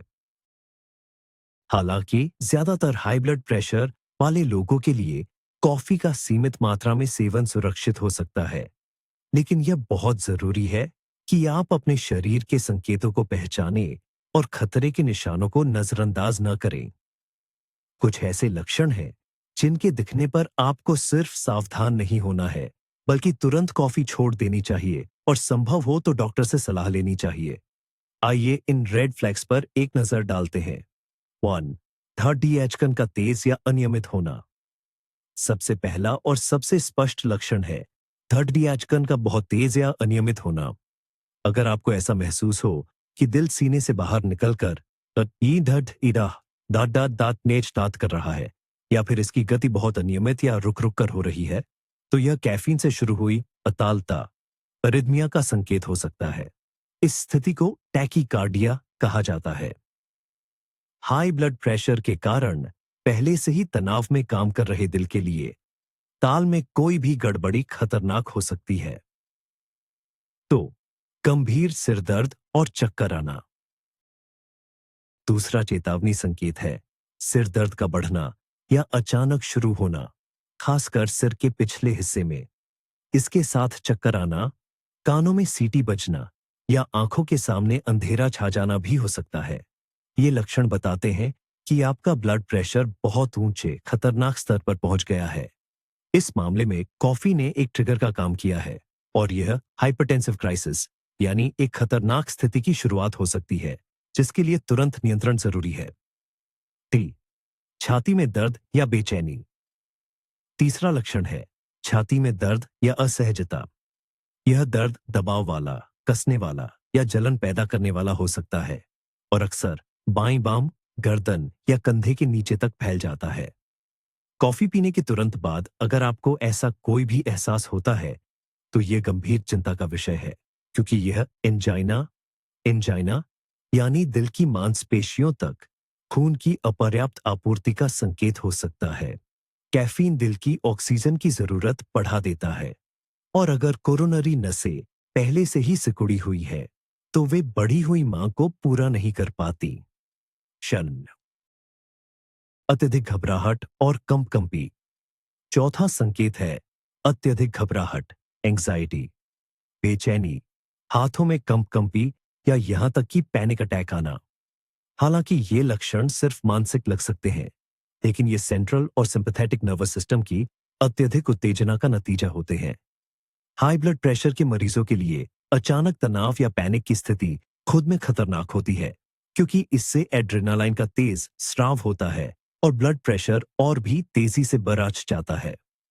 5. लगातार नींद न आना, अनिद्रा।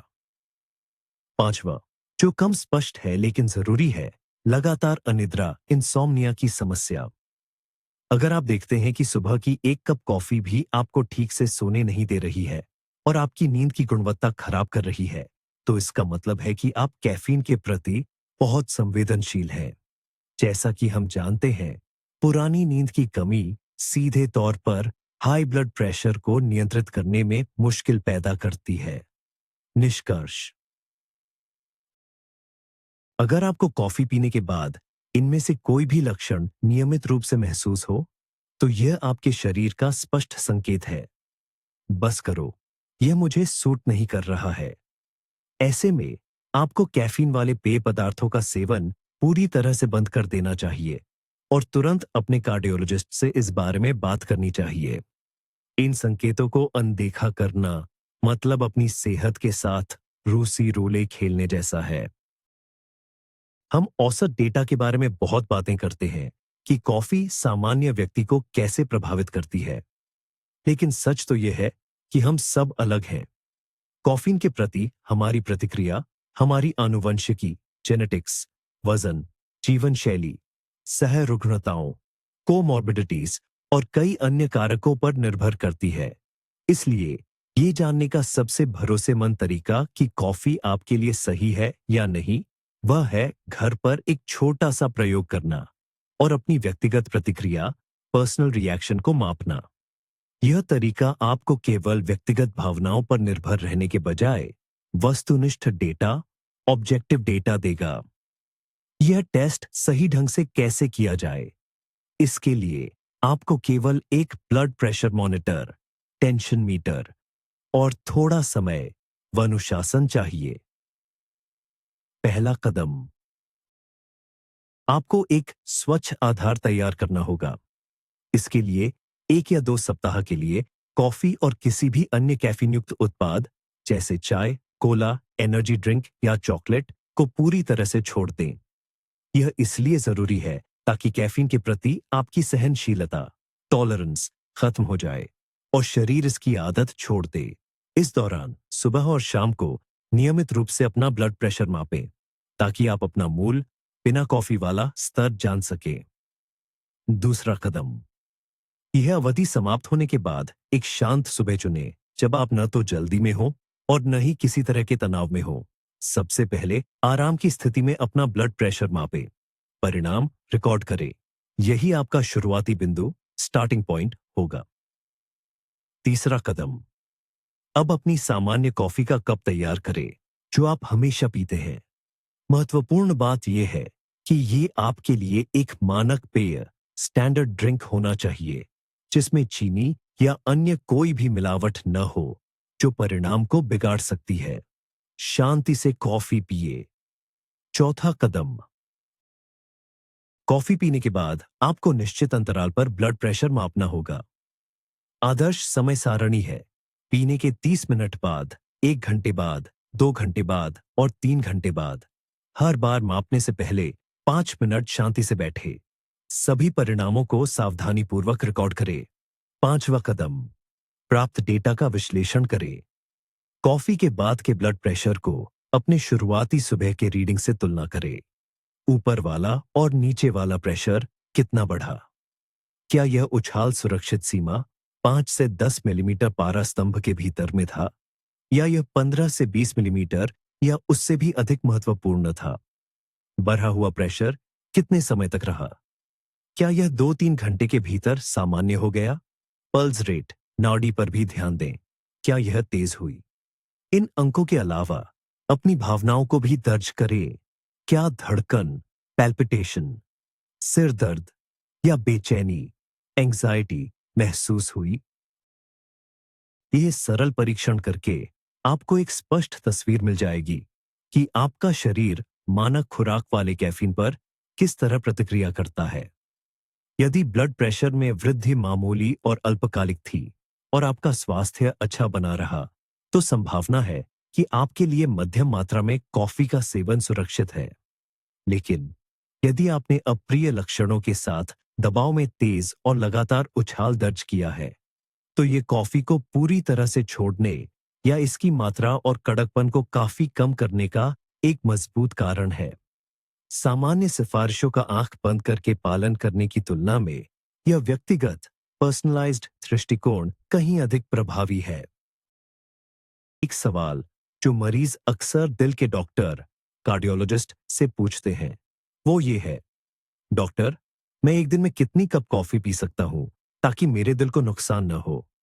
ये एक बहुत ही अहम सवाल है और इसका कोई एक सीधा जवाब नहीं है जो हर व्यक्ति पर लागू हो। हालांकि कई शोधों के नतीजों के आधार पर चिकित्सा जगत ने कुछ दिशा निर्देश तैयार किए हैं जिन्हें हम आधार मान सकते हैं। शुरुआत में हमें मापने के तरीके पर स्पष्ट होना होगा। कॉफी को कप में मापना सही नहीं है क्योंकि कप छोटे एस्प्रेसो से लेकर बड़े अमेरिकानो मग तक अलग अलग आकार के हो सकते हैं। सही तरीका यह है कि हम कैफीन की मात्रा को मिलीग्राम mg में मापें। अमेरिकन हार्ट एसोसिएशन AHA जैसी आधुनिक कार्डियोलॉजी संस्थाएं इस बात से सहमत हैं कि ज्यादातर वयस्कों के लिए, जिनमें नियंत्रित हाई ब्लड प्रेशर, हाइपरटेंशन वाले मरीज भी शामिल हैं, प्रतिदिन 300 से 400 मिलीग्राम कैफीन की खुराक को अपेक्षाकृत सुरक्षित माना जाता है। हालांकि जिन्हें हाई ब्लड प्रेशर की समस्या है, उनके लिए इस मात्रा को कम करना बेहतर है। ज्यादातर डॉक्टर हाइपरटेंशन के मरीजों को सलाह देते हैं कि वे प्रतिदिन 200 मिलीग्राम कैफीन से ज्यादा का सेवन न करें। 200 मिलीग्राम कैफीन हमारे रोजमर्रा के पेय पदार्थों में कितना होता है? यह लगभग इतना है। 2 सामान्य कप 150 से 200 मिलीलीटर मध्यम मजबूती वाली फिल्टर कॉफी, या एस्प्रेसो के 2 से 3 शॉट, या 3 कप इंस्टेंट कॉफी, या फिर 4 से 5 कप काली या हरी चाय। यह याद रखना बहुत जरूरी है कि कैफीन सिर्फ कॉफी में ही नहीं होता। अगर आप दिन में स्ट्रॉन्ग चाय, कोल्ड ड्रिंक जैसे कोला या डार्क चॉकलेट खाते हैं, तो इस मात्रा को भी अपनी दैनिक सीमा में गिनना होगा। हाइपरटेंशन के मरीजों के लिए 200 मिलीग्राम की खुराक को पार करना बढ़े हुए खतरों से जुड़ा हो सकता है। अब सबसे जरूरी बात, यह मात्रा कोई छूट या सार्वभौमिक अनुमति नहीं है। यह सिर्फ वो ऊपरी सीमा है जिसे पार करने की सलाह नहीं दी जाती है। हाइपरटेंशन वाले कई लोगों के लिए, खासकर उन लोगों के लिए जो कैफीन के प्रति संवेदनशील हैं, यानी जिनका शरीर कैफीन को धीरे पचाता है या जिनका ब्लड प्रेशर नियंत्रण में नहीं रहता है, उनके लिए यह मात्रा भी ज्यादा हो सकती है। सबसे अच्छा तरीका है न्यूनतम प्रभावी खुराक, मिनिमल इफेक्टिव डोज के सिद्धांत का पालन करना। अगर आपको ताजगी और आनंद के लिए दिन में सिर्फ 1 कप कॉफी पर्याप्त है, तो सिर्फ इसलिए दूसरी कॉफी न पिए कि इसकी अनुमति है। आप जितना कम कैफीन का सेवन करेंगे, आपकी हृदय प्रणाली, कार्डियोवैस्कुलर सिस्टम के लिए संभावित खतरे उतने ही कम होंगे। ज्यादातर हाइपरटेंशन मरीजों के लिए सबसे सुरक्षित और आदर्श खुराक है दिन के पहले भाग में ज्यादा से ज्यादा 2 कप हल्की नेचुरल कॉफी पीना। इससे आपको एंटीऑक्सीडेंट्स के सभी फायदे और कॉफी पीने के सुखद अनुष्ठान का अनुभव मिलता है, बिना दिल और रक्त वाहिकाओं पर ज्यादा दबाव डाले। और निश्चित रूप से इन सामान्य सलाहों को हमेशा आपके व्यक्तिगत परीक्षण के परिणामों, जिसके बारे में हमने पहले बात की थी, और आपके अपने शरीर के अनुभव के साथ मिलाकर देखें। आपका शरीर ही आपका सबसे बेहतरीन सलाहकार है। कॉफी के मुख्य स्वास्थ्यवर्धक घटक के रूप में हमने क्लोरोजेनिक एसिड्स, CGAs का जिक्र कई बार किया है। आइए आज इन पर थोड़ा गहराई से बात करते हैं और समझते हैं कि एंटीऑक्सीडेंट सुरक्षा के अलावा ये तत्व और किन तरीकों से हमारे हृदय और रक्त वाहिकाओं, कार्डियोवैस्कुलर सिस्टम के स्वास्थ्य को बेहतर बनाते हैं। क्लोरोजेनिक एसिड्स वास्तव में कोई एक रसायन नहीं है, बल्कि यह यौगिकों का एक पूरा समूह है। ये कच्चे यानी बिना भुने हुए हरे कॉफी बीन्स में प्रचुर मात्रा में पाए जाते हैं। भूनने, रोस्टिंग की प्रक्रिया के दौरान इनकी मात्रा थोड़ी कम हो जाती है, लेकिन फिर भी ये इतना प्रभावी स्तर बनाए रखते हैं कि शरीर पर जैविक प्रभाव डाल सकें। इन एसिड्स की एक महत्वपूर्ण खूबी यह है कि ये ग्लूकोज मेटाबॉलिज्म को प्रभावित करते हैं। अध्ययनों से पता चलता है कि भोजन के बाद ये आंतों में ग्लूकोज के अवशोषण, अब्जॉर्प्शन को धीमा कर सकते हैं। इसका फायदा ये होता है कि रक्त में शुगर और इंसुलिन के स्तर में अचानक तेजी नहीं आती। शुगर का स्तर स्थिर रहना हमारी रक्त वाहिकाओं के स्वास्थ्य के लिए बहुत जरूरी है। हम जानते हैं कि ग्लूकोज और इंसुलिन के उच्च शिखर, हाई पीक्स, सूजन, इन्फ्लेमेशन को बढ़ावा देते हैं, एंडोथेलियम को नुकसान पहुंचाते हैं और नसों की दीवार को सख्त बनाते हैं। क्लोरोजेनिक एसिड्स एक समान ग्लाइसेमिक पृष्ठभूमि बनाए रखकर अप्रत्यक्ष रूप से हमारी नसों की रक्षा करते हैं और मेटाबॉलिक सिंड्रोम और टाइप 2 डायबिटीज की रोकथाम में मदद करते हैं, जो हाइपरटेंशन, उच्च रक्तचाप से जुड़े हुए हैं। दूसरा महत्वपूर्ण तंत्र ब्लड प्रेशर पर सीधा प्रभाव डालना है। पशुओं और मनुष्यों दोनों पर किए गए कुछ शोधों से पता चला है कि क्लोरोजेनिक एसिड से भरपूर ग्रीन कॉफी एक्सट्रैक्ट का नियमित सेवन रक्तचाप में मामूली लेकिन सांख्यिकीय रूप से महत्वपूर्ण कमी ला सकता है। माना जाता है कि ऐसा कई तरीकों से होता है। पहला, जैसा कि हमने बताया, ये नाइट्रिक ऑक्साइड के उत्पादन को बढ़ावा देते हैं, जो नसों को फैलाता, डायलेट है। दूसरा, ये हल्का मूत्रवर्धक डायuretic प्रभाव डाल सकते हैं, जिससे शरीर से अतिरिक्त सोडियम बाहर निकालने में मदद मिलती है। और तीसरा, इनमें एंटी इन्फ्लेमेटरी गुण होते हैं, जो शरीर में सिस्टमिक सूजन को कम करते हैं, जो हाइपरटेंशन का एक प्रमुख कारक है। इसके अलावा क्लोरोजेनिक एसिड्स रक्त के लिपिड प्रोफाइल पर भी सकारात्मक प्रभाव डाल सकते हैं। कुछ अध्ययनों से पता चलता है कि ये खराब कोलेस्ट्रॉल, लो डेंसिटी लिपोप्रोटीन या एलडीएल और ट्राइग्लिसराइड्स के स्तर को कम करने में सहायक होते हैं।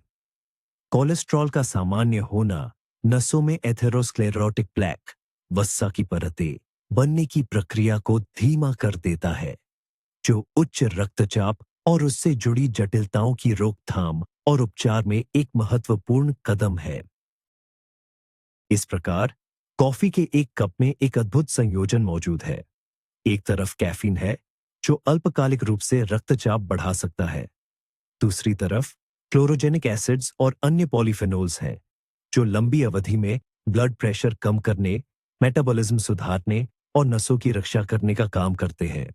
यही आंतरिक द्वंद्व, इंटरनल डुअलिज्म, कॉफी को एक ऐसा अनूठा और जटिल पेय बनाता है जिसका आकलन करना आसान नहीं है। इंस्टेंट कॉफी की बात करते समय हमें एक और पहलू पर ध्यान देना होगा। इसका सीधा संबंध भले ही रक्तचाप, ब्लड प्रेशर से न हो, लेकिन यह हमारी समग्र सेहत के लिए बहुत जरूरी है। हम बात कर रहे हैं एक्रिलामाइड नामक एक रसायन की। एक्रिलामाइड वह केमिकल कंपाउंड है जो कार्बोहाइड्रेट से भरपूर चीजों को ज्यादा तापमान पर पकाने, जैसे कि तलने या बेक करने पर बनता है। यह आपको आलू के चिप्स, फ्रेंच फ्राइज, टोस्ट और बिस्कुट जैसी चीजों में मिल सकता है। कैंसर अनुसंधान की अंतर्राष्ट्रीय एजेंसी IARC इसे संभावित रूप से मानव कैंसर जनक, प्रोबेबली कार्सिनोजेनिक टू ह्यूमंस, पदार्थों की श्रेणी में रखती है। इसका मतलब है कि जानवरों पर हुए शोध में इसे कैंसर पैदा करने वाला पाया गया है, लेकिन इंसानों पर इसके पुख्ता सबूत अभी पूरी तरह से उपलब्ध नहीं है। अब सवाल है कि इसका कॉफी से क्या लेना देना। दरअसल कॉफी बीन्स को भूनने, रोस्ट करने की प्रक्रिया भी उच्च तापमान पर होती है और इस दौरान भी एक्रिलामाइड बनता है। लेकिन असली दिलचस्प बात इसके बाद शुरू होती है। शोध से पता चला है कि इंस्टेंट कॉफी में एक्रिलामाइड की मात्रा सामान्य ब्रू की हुई नेचुरल कॉफी के मुकाबले औसतन दोगुनी होती है। ऐसा क्यों? इसका संबंध इंस्टेंट कॉफी बनाने की तकनीक से है। भूनने और उबालने के बाद कॉफी के गाढ़े अर्क को एक अतिरिक्त हाई टेम्परेचर ड्राइंग प्रक्रिया से गुजरना पड़ता है। ऐसा लगता है कि गर्म करने का यही दूसरा चरण ज्यादा एक्रिलामाइड बनने का कारण बनता है। तो क्या हमें घबराकर इंस्टेंट कॉफी का डिब्बा तुरंत फेंक देना चाहिए? स्वास्थ्य विशेषज्ञ मानते हैं, बिल्कुल नहीं।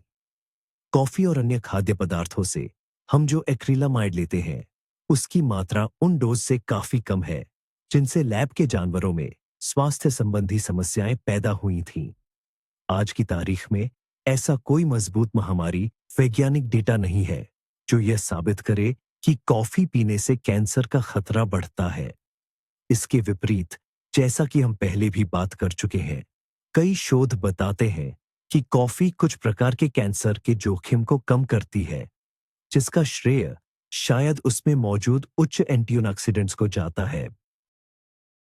फिर भी यह जानकारी इंस्टेंट कॉफी की तुलना में नेचुरल ब्रू की हुई कॉफी के फायदों में एक और बढ़ोतरी करती है।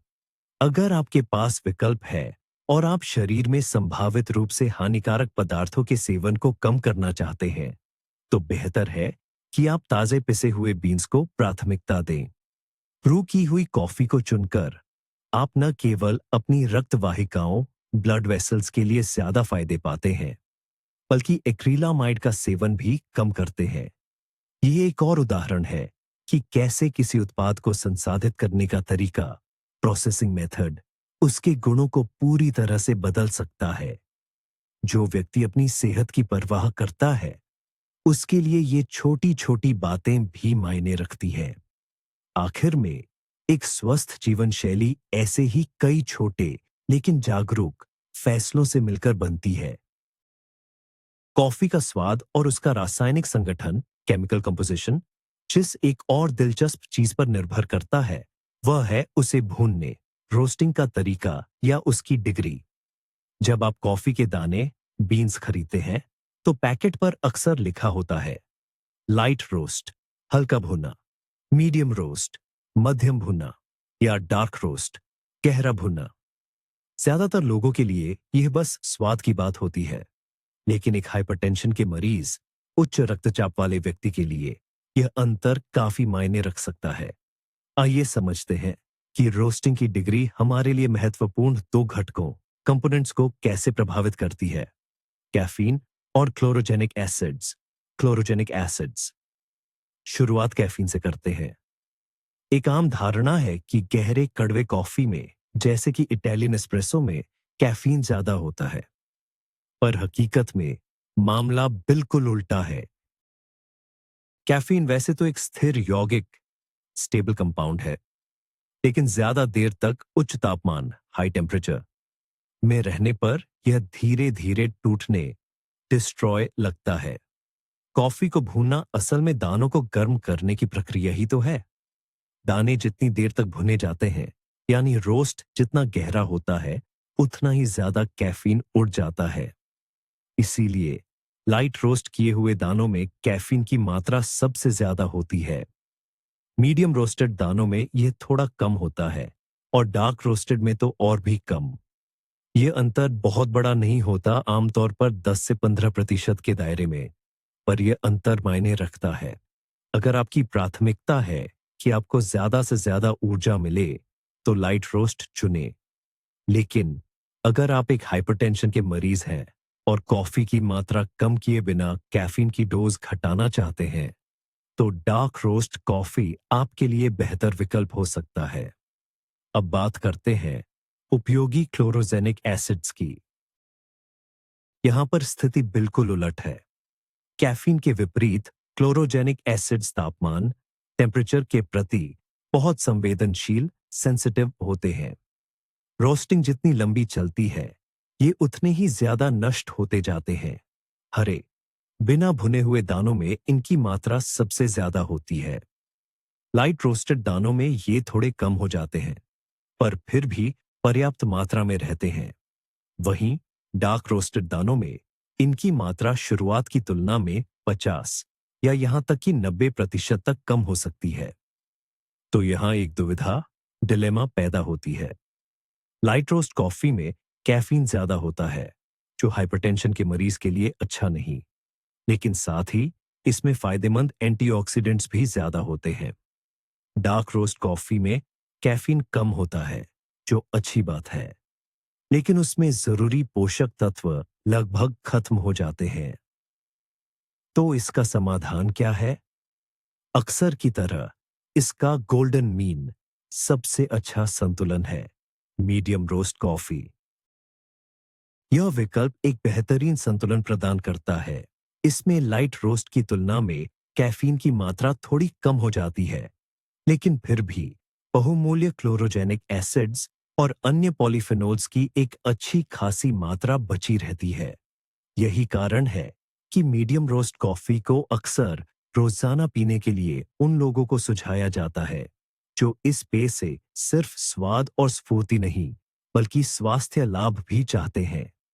इसलिए अगली बार जब आप स्टोर में कॉफी चुनें, तो न सिर्फ उसके प्रकार पर, बल्कि रोस्टिंग की डिग्री पर भी ध्यान दें। यह छोटी सी जानकारी आपको इस पेय को अपने शरीर की जरूरतों के हिसाब से बेहतर ढंग से ढालने में मदद कर सकती है।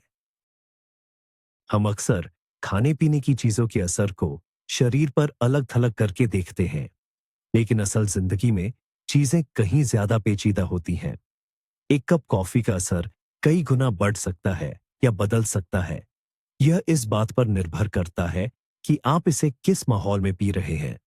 और हाई ब्लड प्रेशर, उच्च रक्तचाप के मरीज के लिए सबसे खतरनाक कॉम्बिनेशन है कॉफी और तनाव। आइए एक आम स्थिति की कल्पना करें।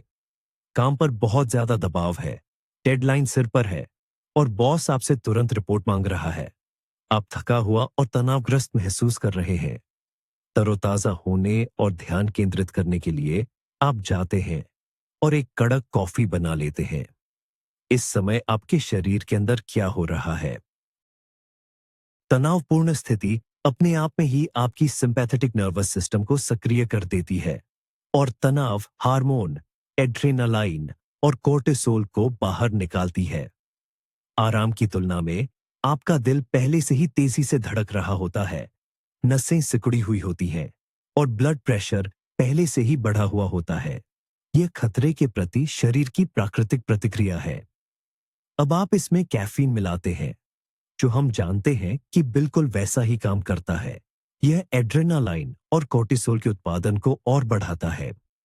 आपको अपने कार्डियोवास्कुलर सिस्टम, हृदय प्रणाली पर दोहरी, यहां तक कि तिहरी मार पड़ती है। आपके खून में तनाव हार्मोन का स्तर बहुत ज्यादा ऊंचाई तक पहुंच जाता है। आपका ब्लड प्रेशर उस स्थिति की तुलना में कहीं ज्यादा तेजी से उछलता है जब आप शांतिपूर्ण माहौल में वही कॉफी पीते। यह आपके दिल और नसों की दीवारों पर अत्यधिक दबाव डालता है।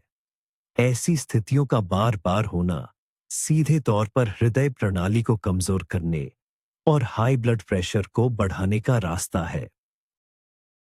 इससे भी बढ़कर यह कॉम्बिनेशन एक दुष्चक्र विशियस साइकिल बनाता है। तनाव की स्थिति में कॉफी पीने से आपको अस्थायी राहत और ऊर्जा का एहसास हो सकता है। आपका दिमाग इस संबंध को याद कर लेता है। तनाव, कॉफी, राहत मिली। अगली बार ऐसी ही स्थिति में आपका हाथ अपने आप कॉफी के कप की ओर बढ़ेगा। इस तरह मनोवैज्ञानिक निर्भरता विकसित होती है। आप कॉफी को एक सुखद आदत के बजाय तनाव और थकान दूर करने वाली गोली के रूप में इस्तेमाल करने लगते हैं। लेकिन सच्चाई यह है कि यह गोली आपके शरीर पर पड़ने वाले शारीरिक तनाव को केवल बढ़ाती है। तो फिर क्या करें? यह बहुत जरूरी है कि आप इन दोनों चीजों को अलग करना सीखें। कॉफी एक इनाम और आनंद होनी चाहिए, न कि तनाव से लड़ने का हथियार। यदि आप तनावग्रस्त और बेचैन महसूस कर रहे हैं, तो एक कप कॉफी सबसे खराब चीज है जो आप खुद को दे सकते हैं। इसके बजाय तनाव कम करने के कुछ अन्य ज्यादा स्वस्थ तरीके अपनाएं। 5 मिनट ताजी हवा में बाहर निकले, कुछ गहरी सांसें लें और छोड़ें। एक गिलास साफ पानी पिए या हल्का सा स्ट्रेचिंग करें। और जब आपको लगे कि आप थोड़ा शांत हो गए हैं, तब आप अपनी कॉफी पी सकते हैं, लेकिन शांत माहौल में, ताकि आप इसके स्वाद और महक का मजा ले सकें। याद रखें, कॉफी आराम के लिए है, न कि थके हारे घोड़े को दौड़ाने के लिए। हाई ब्लड प्रेशर वाले व्यक्ति के लिए यह नियम कानून बन जाना चाहिए। यदि आपको लगता है कि कॉफी पीने से आपको कुछ परेशानी हो रही है या आप सिर्फ कैफीन का सेवन कम करना चाहते हैं, लेकिन सुबह एक गर्म कप के साथ अपनी रूटीन को छोड़ना नहीं चाहते, तो निराश होने की जरूरत नहीं है। कई बेहतरीन विकल्प मौजूद हैं जो आपको न केवल तरोताजा कर सकते हैं, बल्कि आपके स्वास्थ्य को, खासकर उच्च रक्तचाप हाई बीपी की स्थिति में, अतिरिक्त लाभ भी पहुंचा सकते हैं। पहला और सबसे स्पष्ट विकल्प है ग्रीन टी। Green tea. कई लोग सोचते हैं कि इसमें कैफीन बिल्कुल नहीं होता, जो कि एक गलत धारणा है। ग्रीन टी में कैफीन होता है, लेकिन यह आमतौर पर कॉफी की तुलना में 2 से 3 गुना कम होता है। लेकिन मुख्य अंतर मात्रा में नहीं, बल्कि इसके काम करने के तरीके में है। चाय में कैफीन टैनिन्स के साथ बंधा होता है। इस वजह से यह धीरे धीरे और नरमी से रक्त में अवशोषित होता है, जिससे रक्तचाप में अचानक वृद्धि या उतार चढ़ाव नहीं होता है। इसके अलावा ग्रीन टी कैटेकिन्स, खासकर एपिगैलोकैटेचिन गैलेट EGCG जैसे अन्य लाभकारी पदार्थों का भंडार है। ये शक्तिशाली एंटीऑक्सीडेंट्स आपकी रक्त वाहिकाओं की रक्षा करते हैं, उनकी लोच में सुधार करते हैं और नियमित सेवन से रक्तचाप को नियंत्रित करने में मदद करते हैं। दूसरा बेहतरीन विकल्प है चिकोरी, जिसे कई लोग नजरअंदाज कर देते हैं। चिकोरी की जड़ से बना यह पेय स्वाद और रंग में दूर से कॉफी जैसा लगता है, लेकिन इसमें 1 मिलीग्राम भी कैफीन नहीं होता। यह इसे उच्च रक्तचाप वाले मरीजों के लिए दिन रात किसी भी समय पूरी तरह सुरक्षित बनाता है। लेकिन चिकोरी सिर्फ एक स्वादिष्ट विकल्प नहीं है। यह इनुलिन से भरपूर है। यह एक प्रकार का फाइबर है जो प्रीबायोटिक का काम करता है। इनुलिन हमारी आंतों में मौजूद फायदेमंद बैक्टीरिया, गट बैक्टीरिया का भोजन है। हालिया शोध बताते हैं कि स्वस्थ आंत माइक्रोफ्लोरा, माइक्रोबायोम का सीधा संबंध पूरे शरीर के स्वास्थ्य से है, जिसमें हृदय प्रणाली, कार्डियोवैस्कुलर सिस्टम भी शामिल है। एक स्वस्थ माइक्रोबायोम सूजन, इन्फ्लेमेशन को नियंत्रित करने में मदद करता है और यहां तक कि रक्तचाप के स्तर को भी प्रभावित कर सकता है। तीसरा विकल्प है हर्बल टी, हर्बल टीज या काढ़े। इसमें चुनाव की कोई कमी नहीं है और कई हर्बल टी विशेष रूप से उच्च रक्तचाप के मरीजों के लिए फायदेमंद हैं। उदाहरण के लिए हिबिस्कस चाय यानी गुड़हल का फूल या करकदे को कई अध्ययनों में नियमित सेवन से रक्तचाप को धीरे धीरे कम करने में प्रभावी पाया गया है। पुदीना, मिंट या लेमन बाल्म वाली चाय तंत्रिका तंत्र को शांत करती है, जिससे तनाव से लड़ने में मदद मिलती है, जो हम जानते हैं कि उच्च रक्तचाप का एक प्रमुख कारक है। कैमोमाइल चाय, चमोमाइल टी नींद में सुधार करती है, जो हाइपरटेंशन को नियंत्रित करने के लिए भी बहुत महत्वपूर्ण है। आप जौ, पार्ले या राई पर आधारित पेय भी आजमा सकते हैं, जो कुछ संस्कृतियों में लोकप्रिय है। ये भी कैफीन मुक्त होते हैं और इनका स्वाद हल्का और सुखद होता है। प्रयोग करें, विभिन्न विकल्पों को आजमाएं। हो सकता है कि आप अपने लिए एक नया पसंदीदा पेय खोज लें, जो न केवल कॉफी का विकल्प बनेगा, बल्कि आपके हृदय और रक्त वाहिकाओं के स्वास्थ्य में आपका छोटा सा दैनिक योगदान भी होगा। आइए एक और जरूरी लेकिन अक्सर अनदेखे पहलू पर बात करते हैं, कॉफी पीने की आदत का मनोविज्ञान। हम में से कई लोगों के लिए कॉफी सिर्फ एक ड्रिंक नहीं है। यह एक रस्म है, एक रूटीन है, एक सहारा है जो हमारे दिन को ढांचा देता है और हमें एक काम से दूसरे काम पर जाने में मदद करता है। सुबह की कॉफी नए दिन के आगाज का प्रतीक होती है। ऑफिस में कॉफी ब्रेक मतलब रुकना, सहकर्मियों से बात करना और रोजमर्रा के काम से थोड़ा ब्रेक लेना। किसी दोस्त से कॉफी पर मिलना सामाजिक जुड़ाव का एक रूप है। कॉफी में मौजूद कैफीन के शारीरिक प्रभाव से ज्यादा जरूरी, कभी कभी यह रस्मी मनोवैज्ञानिक हिस्सा बन जाता है। और जब कोई डॉक्टर किसी हाई ब्लड प्रेशर के मरीज से कहता है आपको कॉफी छोड़नी होगी, तो ये शख्स इसे महज खाने पीने की पाबंदी नहीं मानता, बल्कि उसे लगता है कि उसकी जिंदगी का एक अहम हिस्सा, खुशी और स्थिरता का स्रोत उससे दूर किया जा रहा है। इसीलिए कई लोगों के लिए कॉफी छोड़ना बहुत मुश्किल होता है, भले ही उन्हें इसके संभावित नुकसान पता हो। उन्हें अपनी ताजगी खोने का डर नहीं होता, बल्कि उन्हें डर होता है कि वे अपना रिचुअल खो देंगे। तो इस स्थिति में क्या करें? कामयाबी की कुंजी आदत को तोड़ने में नहीं, बल्कि उसमें बदलाव करने में है। आपको इस रस्म को छोड़ने की जरूरत नहीं है, बस आपको इसकी सामग्री बदलनी होगी। अगर आपके लिए सुबह की वह कॉफी जरूरी है जो आपको जगाती है, तो साधारण कॉफी की जगह डीकैफ या चिकोरी आजमाइए। आप पूरा प्रोसेस बरकरार रखेंगे, खुशबू, हाथ में गरम मग और दिन की शुरुआत से पहले कुछ पल अकेले बिताना।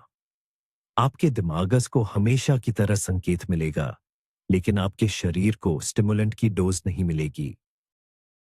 अगर आपके लिए कॉफी ऑफिस में ब्रेक लेने का बहाना है, तो उस ब्रेक को बरकरार रखिए, लेकिन कॉफी की जगह एक अच्छी ग्रीन टी या हर्बल टी पीजिए। यहां जरूरी ड्रिंक नहीं है, बल्कि काम से कुछ पल के लिए स्विच करना और आराम करना है।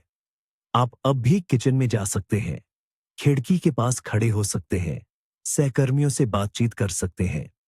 रिचुअल बरकरार रहेगा और उसका कंटेंट ज्यादा सेहतमंद बन जाएगा। अगर दोस्तों के साथ आपकी मुलाकात कॉफी शॉप में लाटे से जुड़ी है, तो मेन्यू देखिए।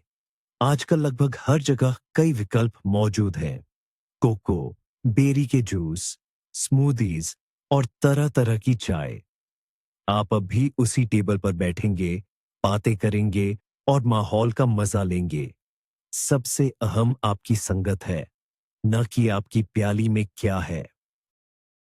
इस मनोवैज्ञानिक आधार को समझना बहुत जरूरी है।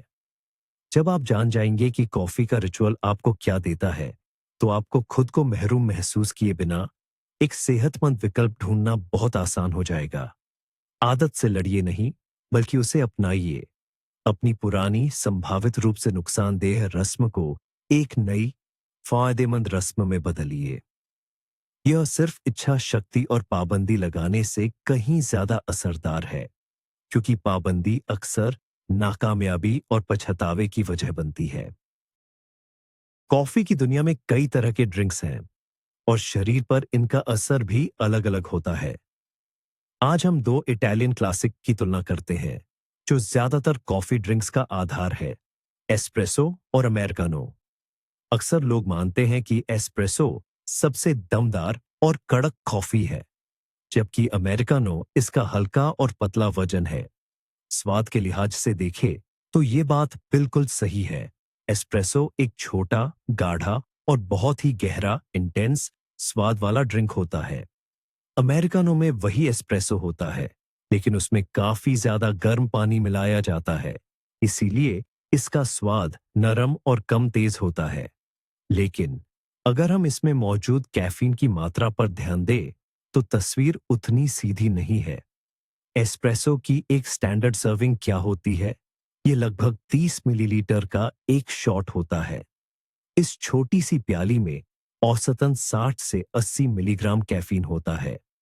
प्रति मिलीलीटर के हिसाब से देखें तो ये कॉन्सेंट्रेशन काफी ज्यादा है, लेकिन एक सर्विंग में कैफीन की कुल मात्रा बहुत ज्यादा नहीं होती। अब बात करते हैं अमेरिकानो की। इसमें एक एस्प्रेसो शॉट होता है, जिसमें 100 से 150 मिलीलीटर गर्म पानी मिलाया जाता है।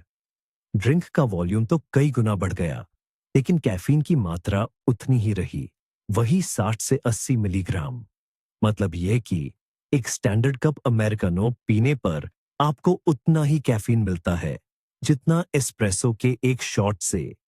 फर्क बस इतना है कि आप इसे ज्यादा देर तक और ज्यादा लिक्विड के साथ पीते हैं। तो फिर असली खेल कहाँ है? असली खेल सर्विंग साइज में है। हम एस्प्रेसो शायद ही कभी बड़े मग में पीते हैं, लेकिन अमेरिकानो या एस्प्रेसो आधारित अन्य ड्रिंक्स जैसे कैपेचिनो या लाते अक्सर बड़े साइज में ऑर्डर किए जाते हैं, 300 या यहां तक कि 400 मिलीलीटर तक। और इतनी बड़ी सर्विंग बनाने के लिए बरिस्ता अक्सर एक नहीं, बल्कि 2 एस्प्रेसो शॉट्स का इस्तेमाल करते हैं। ऐसे में आपके बड़े मग वाले अमेरिकानो या लाते में 60-80 नहीं, बल्कि 120 से 160 मिलीग्राम तक कैफीन हो सकता है। और ये एक काफी गंभीर मात्रा है, जो हाई ब्लड प्रेशर वाले व्यक्ति के लिए रोज की तय सीमा के करीब पहुंच जाती है। तो हम क्या निष्कर्ष निकाल सकते हैं? अमेरिकानो के हल्के स्वाद और बड़े वॉल्यूम से धोखा न खाए। हमेशा बरिस्ता से पूछे कि आपके ड्रिंक में एस्प्रेसो के कितने शॉट्स इस्तेमाल किए गए हैं। हाई ब्लड प्रेशर वाले लोगों के लिए सबसे सुरक्षित रणनीति यह है कि वे एक ही एस्प्रेसो शॉट वाले ड्रिंक्स ऑन ऑर्डर करें। अगर आपको एस्प्रेसो पसंद है, तो एक छोटी प्याली पीना एक बेहतरीन विकल्प है, क्योंकि यह कैफीन की एक नियंत्रित और छोटी खुराक देता है। और अगर आप अमेरिकानो पसंद करते हैं, तो बरिस्ता से एक ही शॉट से बनाने को कहें, भले ही आपका कप बड़ा हो। इस तरह आप कॉफी का मजा ज्यादा देर तक ले पाएंगे, लेकिन कैफीन की डबल डोज लेने का खतरा नहीं रहेगा। इन बारीकियों को समझने से आपको कॉफी शॉप में ज्यादा सोच समझकर चुनाव करने और अपने रोजाना के कैफीन सेवन को बेहतर ढंग से नियंत्रित करने में मदद मिलेगी। अपनी पूरी चर्चा के दौरान हमने छोटी से छोटी बातों पर गौर किया है। कैफीन के मिलीग्राम, क्लोरोजेनिक एसिड, कॉफी के भुनने की सीमा, ये सब जरूरी है, लेकिन अंत में हमें एक कदम पीछे हटकर इस समस्या को बड़े पैमाने पर एक संपूर्ण या होलिस्टिक स्वास्थ्य दृष्टिकोण से देखना होगा। कॉफी न तो जहर है और न ही कोई जादुई दवा। यह तो बस आपकी जीवन शैली और आहार का एक छोटा सा हिस्सा है, और इसका आपके रक्तचाप, ब्लड प्रेशर पर क्या असर होगा, इसे बाकी सब चीजों से अलग करके नहीं देखा जा सकता। दो अलग अलग परिस्थितियों की कल्पना कीजिए। पहला व्यक्ति, जिसे हम इवान कहते हैं, उसका वजन ज्यादा है, वो कम चलता फिरता है, धूम्रपान करता है, नमकीन और तैलीय भोजन पसंद करता है, अक्सर तनाव में रहता है और ठीक से नहीं सोता। फिर भी वो दिन में 1 कप ब्लैक कॉफी बिना चीनी के पीता है।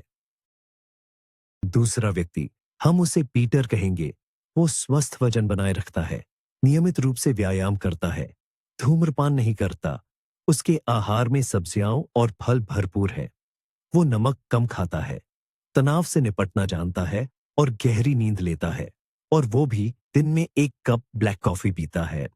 आपके ख्याल से इन दोनों में से किसके लिए यह 1 कप कॉफी ज्यादा खतरा पैदा करेगी? जवाब बिल्कुल साफ है। इवान के लिए, जिसके हृदय और रक्त वाहिकाओं का सिस्टम पहले से ही कई नकारात्मक कारकों से दबा हुआ है, उसके लिए कैफीन का छोटा सा अतिरिक्त बोझ भी आखिरी बूंद साबित हो सकता है। उसकी नसें पहले ही कड़क हो चुकी हैं, दिल तनाव में काम कर रहा है, और बीपी का कोई भी छोटा उछाल उसके लिए नुकसानदेह है। जबकि पीटर, जिसका हृदय तंत्र स्वस्थ जीवन शैली के कारण बेहतरीन स्थिति में है, उसके लिए यह छोटा और थोड़े समय के लिए बढ़ा हुआ रक्तचाप शायद बिना किसी असर के गुजर जाएगा। उलटा, कॉफी में मौजूद एंटीऑक्सीडेंट्स उसके स्वस्थ आहार के रक्षात्मक प्रभाव को और बढ़ा देंगे। मैं क्या कहना चाह रहा हूं? आप किसी एक चीज को बुराई की जड़ नहीं मान सकते और यह उम्मीद नहीं कर सकते कि उसे छोड़ने से आपके बीपी की सारी समस्याएं हल हो जाएंगी। और इसके विपरीत, आप यह भी नहीं सोच सकते कि फायदेमंद कॉफी पीना शुरू करके आप धूम्रपान या कम शारीरिक गतिविधि SUST जीवन शैली से होने वाले नुकसान की भरपाई कर लेंगे। हाई ब्लड प्रेशर, हाइपरटेंशन को नियंत्रित करना एक समग्र और जटिल काम है। धूम्रपान छोड़ना, वजन ठीक रखना, नियमित व्यायाम और नमक की मात्रा कम करना, ये सब चीजें आपका बीपी कम करने में कॉफी छोड़ने के मुकाबले 100 गुना ज्यादा मदद करेंगी। इसलिए जब आप यह फैसला लें कि कॉफी पीनी है या नहीं, तो हमेशा पूरी तस्वीर को ध्यान में रखें। अगर आपकी जीवन शैली आदर्श नहीं है, तो बीपी से लड़ने के पहले चरण में शायद आपको सच में कॉफी समेत सभी उत्तेजक पेयों, स्टिमुलेंट्स से दूर रहना चाहिए, ताकि कोई अतिरिक्त खतरा न हो। लेकिन अगर आप पहले से ही संपूर्ण रूप से अपने स्वास्थ्य पर काम कर रहे हैं, तो 1 या 2 कप अच्छी क्वालिटी की कॉफी आपको नुकसान नहीं पहुंचाएगी, बल्कि यह आपकी स्वस्थ दिनचर्या में खुशी और फायदा दोनों जोड़ सकती है। आइए आज एक और बहुत ही प्रचलित और टिकाऊ माइथ का पर्दाफाश करते हैं। यह मिथक है कि कॉफी हमारे रक्त के गाढ़ापन और शरीर के जल संतुलन को कैसे प्रभावित करती है। अक्सर यह दावा किया जाता है कि कॉफी एक बहुत ही तेज मूत्रवर्धक डायूरेटिक है। यह शरीर से पानी बाहर निकालती है, रक्त को गाढ़ा करती है, और इसी वजह से ब्लड प्रेशर, रक्तचाप बढ़ जाता है। सुनने में यह बात काफी तार्किक लगती है और बहुत से लोग इस पर विश्वास भी करते हैं।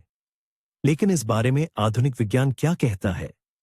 यह सच है कि कैफीन में हल्का मूत्रवर्धक प्रभाव होता है। ये पेशाब की मात्रा को थोड़ा सा बढ़ा सकता है। ये प्रभाव उन अध्ययनों में देखा गया था जहां ऐसे प्रतिभागियों को शुद्ध कैफीन की बड़ी खुराक दी गई थी, जिन्होंने पहले कभी कैफीन का सेवन नहीं किया था। हालांकि जब हम कॉफी को एक पेय के रूप में पीने की बात करते हैं, तो स्थिति पूरी तरह बदल जाती है। पहला, यह प्रभाव बहुत ही कमजोर और अल्पकालिक शॉर्ट लिव्ड होता है। दूसरा, और सबसे महत्वपूर्ण बात, जब आप 1 कप कॉफी पीते हैं, तो आप सिर्फ कैफीन नहीं लेते, बल्कि उसमें घुले पानी की एक बड़ी मात्रा भी ग्रहण करते हैं। कॉफी का एक मानक कप 98% 89% पानी से बना होता है। इस पेय से आपको जितना तरल पदार्थ लिक्विड मिलता है, वह कैफीन के मामूली मूत्रवर्धक प्रभाव को आसानी से संतुलित कर देता है। कई आधुनिक रिसर्च शोध, जिनमें कॉफी और सादे पानी के प्रभाव की तुलना शरीर के जलयोजन हाइड्रेशन पर की गई, वे एक ही निष्कर्ष पर पहुंचे। सीमित मात्रा में सेवन, प्रतिदिन 4 से 5 कप तक करने पर कॉफी डिहाइड्रेशन, निर्जलीकरण का कारण नहीं बनती। यह शरीर को उतना ही प्रभावी ढंग से हाइड्रेट करती है जितना कि साधारण पानी। इसका मतलब यह है कि आपके द्वारा पिया गया कॉफी का कप तरल पदार्थ के आपके दैनिक सेवन, डेली क्वाटा में गिना जा सकता है और गिना जाना चाहिए। यह मिथक कि नुकसान की भरपाई के लिए कॉफी के हर कप के बाद एक गिलास अतिरिक्त पानी पीना जरूरी है, वैज्ञानिक रूप से सही नहीं है। बेशक पूरे दिन पर्याप्त मात्रा में सादा पानी पीना सेहत के लिए बहुत जरूरी है, खासकर ब्लड प्रेशर को नियंत्रित रखने के लिए। लेकिन यह इसलिए नहीं करना चाहिए कि कॉफी आपके शरीर को सूखा रही है, बल्कि इसलिए कि पानी हमारे शरीर के लिए एक मौलिक जरूरत है। अब बात करते हैं रक्त गाढ़ा होने की, क्योंकि कॉफी से महत्वपूर्ण डिहाइड्रेशन होता ही नहीं है, इसलिए यह रक्त की चिपचिपाहट, विस्कोसिटी पर भी कोई खास असर नहीं डालती। कॉफी का एक कप पीने के बाद आपका रक्त गाढ़ा नहीं होता। यह तर्क भी पुराने मिथक का ही हिस्सा है। इसलिए इस बात से डरने की जरूरत नहीं है कि कॉफी आपके शरीर में पानी की कमी करेगी या रक्त को गाढ़ा कर देगी। समझदारी से पीने पर यह पेय चाय या पानी की तरह ही तरल पदार्थ का एक पूर्ण स्रोत है। हाई ब्लड प्रेशर, हाइपरटेंशन वाले व्यक्ति के लिए कॉफी से होने वाले काल्पनिक रक्त गाढ़ापन की चिंता करने के बजाय नमक के वास्तविक सेवन पर ध्यान देना कहीं अधिक जरूरी है, क्योंकि नमक वास्तव में शरीर में पानी को रोकता है और रक्तचाप को काफी हद तक बढ़ाता है। हाइपरटेंशन में जल संतुलन का मुख्य दुश्मन कॉफी नहीं, बल्कि नमक है। देखिए, हमने साथ मिलकर एक लंबा सफर तय किया है, कई जटिल बातों को समझा है, मिथकों को दूर किया है और वैज्ञानिक तथ्यों को जाना है। अब वक्त है इन सब को मिलाकर एक सरल, समझने लायक और काम की गाइडलाइन बनाने का। तो यहां एक डॉक्टर की ओर से उन ब्लड प्रेशर, बीपी के मरीजों के लिए आखिरी सलाह है जिन्हें कॉफी से बहुत प्यार है। क्या पी सकते हैं या नहीं? जवाब है हाँ, पी सकते हैं, लेकिन समझदारी से। और यह समझदारी कुछ आसान नियमों का पालन करने में है। नियम नंबर 1, अपनी सीमा जाने। हमेशा एक कप से शुरुआत करें और अपनी स्थिति पर नजर रखें। बीपी मशीन से अपना व्यक्तिगत परीक्षण करें। अगर सब ठीक है तो आप 2 कप तक पी सकते हैं, लेकिन इससे ज्यादा नहीं। 200 मिलीग्राम कैफीन यानी लगभग 2 कप नेचुरल कॉफी आपकी सुरक्षित सीमा है। नियम नंबर 2, अच्छी क्वालिटी चुनें। हमेशा नेचुरल उबली हुई ब्रूड कॉफी को प्राथमिकता दें, हो सके तो मीडियम रोस्ट वाली। इसमें सेहतमंद एंटीऑक्सीडेंट्स और कैफीन की मात्रा संतुलित होती है। इंस्टेंट या घुलनशील कॉफी को आपातकाल के लिए छोड़ दें। नियम नंबर 3, अनावश्यक चीजों को हटाएं। कॉफी को काला, ब्लैक, बिना चीनी, सिरप या गाढ़ी क्रीम के पिए। असल में ये एडिटिव्स ही आपके वजन और रक्त वाहिकाओं, ब्लड वेसल्स के लिए खुद कॉफी से ज्यादा खतरनाक है। अगर स्वाद चाहिए तो थोड़े मसाले या दूध का उपयोग करें। नियम नंबर 4, सही समय का ध्यान रखें। कॉफी कभी भी खाली पेट या जागने के तुरंत बाद न पिए। सबसे सही समय है नाश्ते के 30 से 40 मिनट बाद, यानी सुबह 9:30 से 11:30 के बीच। दोपहर के बाद कॉफी पीने से बचें ताकि आपकी नींद खराब न हो, जो बीपी कंट्रोल के लिए बहुत जरूरी है। नियम नंबर 5, कॉफी तनाव की दवा नहीं है। तनाव या थकावट की स्थिति में खुद को बूस्ट अप करने के लिए कॉफी का उपयोग न करें। यह आपके दिल पर दोहरा, खतरनाक दबाव डालता है। कॉफी तो शांति से बैठकर आनंद लेने का एक रिचुअल है। नियम नंबर 6, अपने शरीर की सुने। अगर कॉफी पीने के बाद आपको दिल की धड़कन तेज होना, सिर दर्द, बेचैनी या सीने में दर्द महसूस हो, तो इसका सीधा मतलब है कि आपको कॉफी पीना तुरंत बंद कर देना चाहिए। आपका शरीर किसी भी सलाह से ज्यादा समझदार है। नियम नंबर 7, दवाइयों के साथ तालमेल। कभी भी अपनी दवाई कॉफी के साथ न लें। दवा लेने और कॉफी पीने के बीच कम से कम 1 से 2 घंटे का अंतर रखें। और हां, अपने डॉक्टर से सलाह लेना जरूरी है। नियम नंबर 8, पूरी तस्वीर देखें। कॉफी आपकी जीवन शैली का बस एक छोटा सा हिस्सा है, वजन नियंत्रण, धूम्रपान छोड़ना, शारीरिक गतिविधि और सही खान-पान आपके दिल के स्वास्थ्य के लिए कॉफी के सवाल से कहीं ज्यादा महत्वपूर्ण है। अगर आप इन सरल नियमों का पालन करेंगे, तो आप शायद अपने पसंदीदा पेय का सुरक्षित रूप से आनंद ले पाएंगे और इससे आपको सिर्फ खुशी ही नहीं, बल्कि फायदा भी मिलेगा। तो चलिए, अपनी इस लंबी और गहरी जांच का सार निकालते हैं। आखिरकार, मुख्य निष्कर्ष क्या है? और निष्कर्ष जो शायद सबसे महत्वपूर्ण है, वह यह है कि कॉफी और उच्च रक्तचाप के मामले में कोई निश्चित हाँ या नहीं नहीं है। सच्चाई, जैसा कि अक्सर होता है, बारीकियों और पेचीदगियों के बीच में है। हमने पाया कि कॉफी को लेकर जो डर दशकों से उच्च रक्तचाप के रोगियों के मन में बैठाया गया है, वह बहुत ज्यादा बढ़ा चढ़ाकर बताया गया है और अब यह पुराने डेटा पर आधारित है। आधुनिक विज्ञान हमें बताता है कि कॉफी से उच्च रक्तचाप नहीं होता, बल्कि सही तरीके से सेवन किया जाए तो यह अपने शक्तिशाली एंटीऑक्सीडेंट गुणों के कारण एक स्वस्थ आहार का हिस्सा भी बन सकती है। हमारी समझ का सबसे बड़ा मोड़ यह है कि कॉफी पीना अपने आप में महत्वपूर्ण नहीं है, बल्कि यह जानना जरूरी है कि आप कॉफी कैसे, कब, कितनी और किस प्रकार की पीते हैं।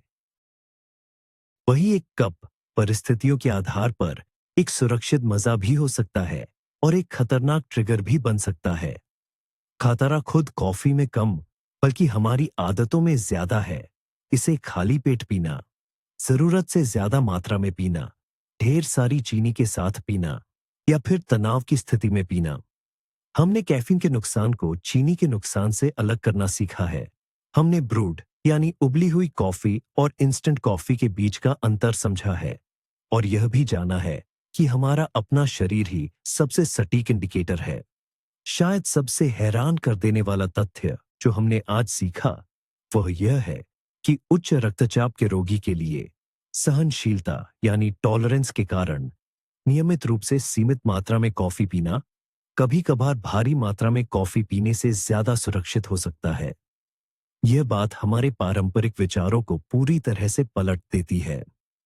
मुझे उम्मीद है कि इस वीडियो ने आपको इस जटिल विषय को समझने में मदद की होगी और एक जागरूक निर्णय लेने के लिए सभी आवश्यक उपकरण दिए होंगे। इस लंबे वीडियो को अंत तक देखने के लिए आपका बहुत बहुत धन्यवाद। यदि यह आपके लिए उपयोगी रहा, तो कृपया हमारे चैनल को सपोर्ट करें। इस वीडियो को लाइक करें, चैनल को सब्सक्राइब करें और नए एपिसोड मिस न करने के लिए बेल आइकॉन दबाना न भूलें। और अब मेरा आपसे एक सवाल है, कॉफी के साथ आपके व्यक्तिगत संबंध कैसे हैं? क्या आप उच्च रक्तचाप होने पर भी कॉफी पीते हैं? क्या आपने अपनी सेहत पर इसका कोई असर महसूस किया है? कृपया अपना अनुभव और राय कमेंट बॉक्स में शेयर करें। यह हम सभी के लिए बहुत दिलचस्प और महत्वपूर्ण है। स्वस्थ रहें और समझदारी के साथ कॉफी पिए।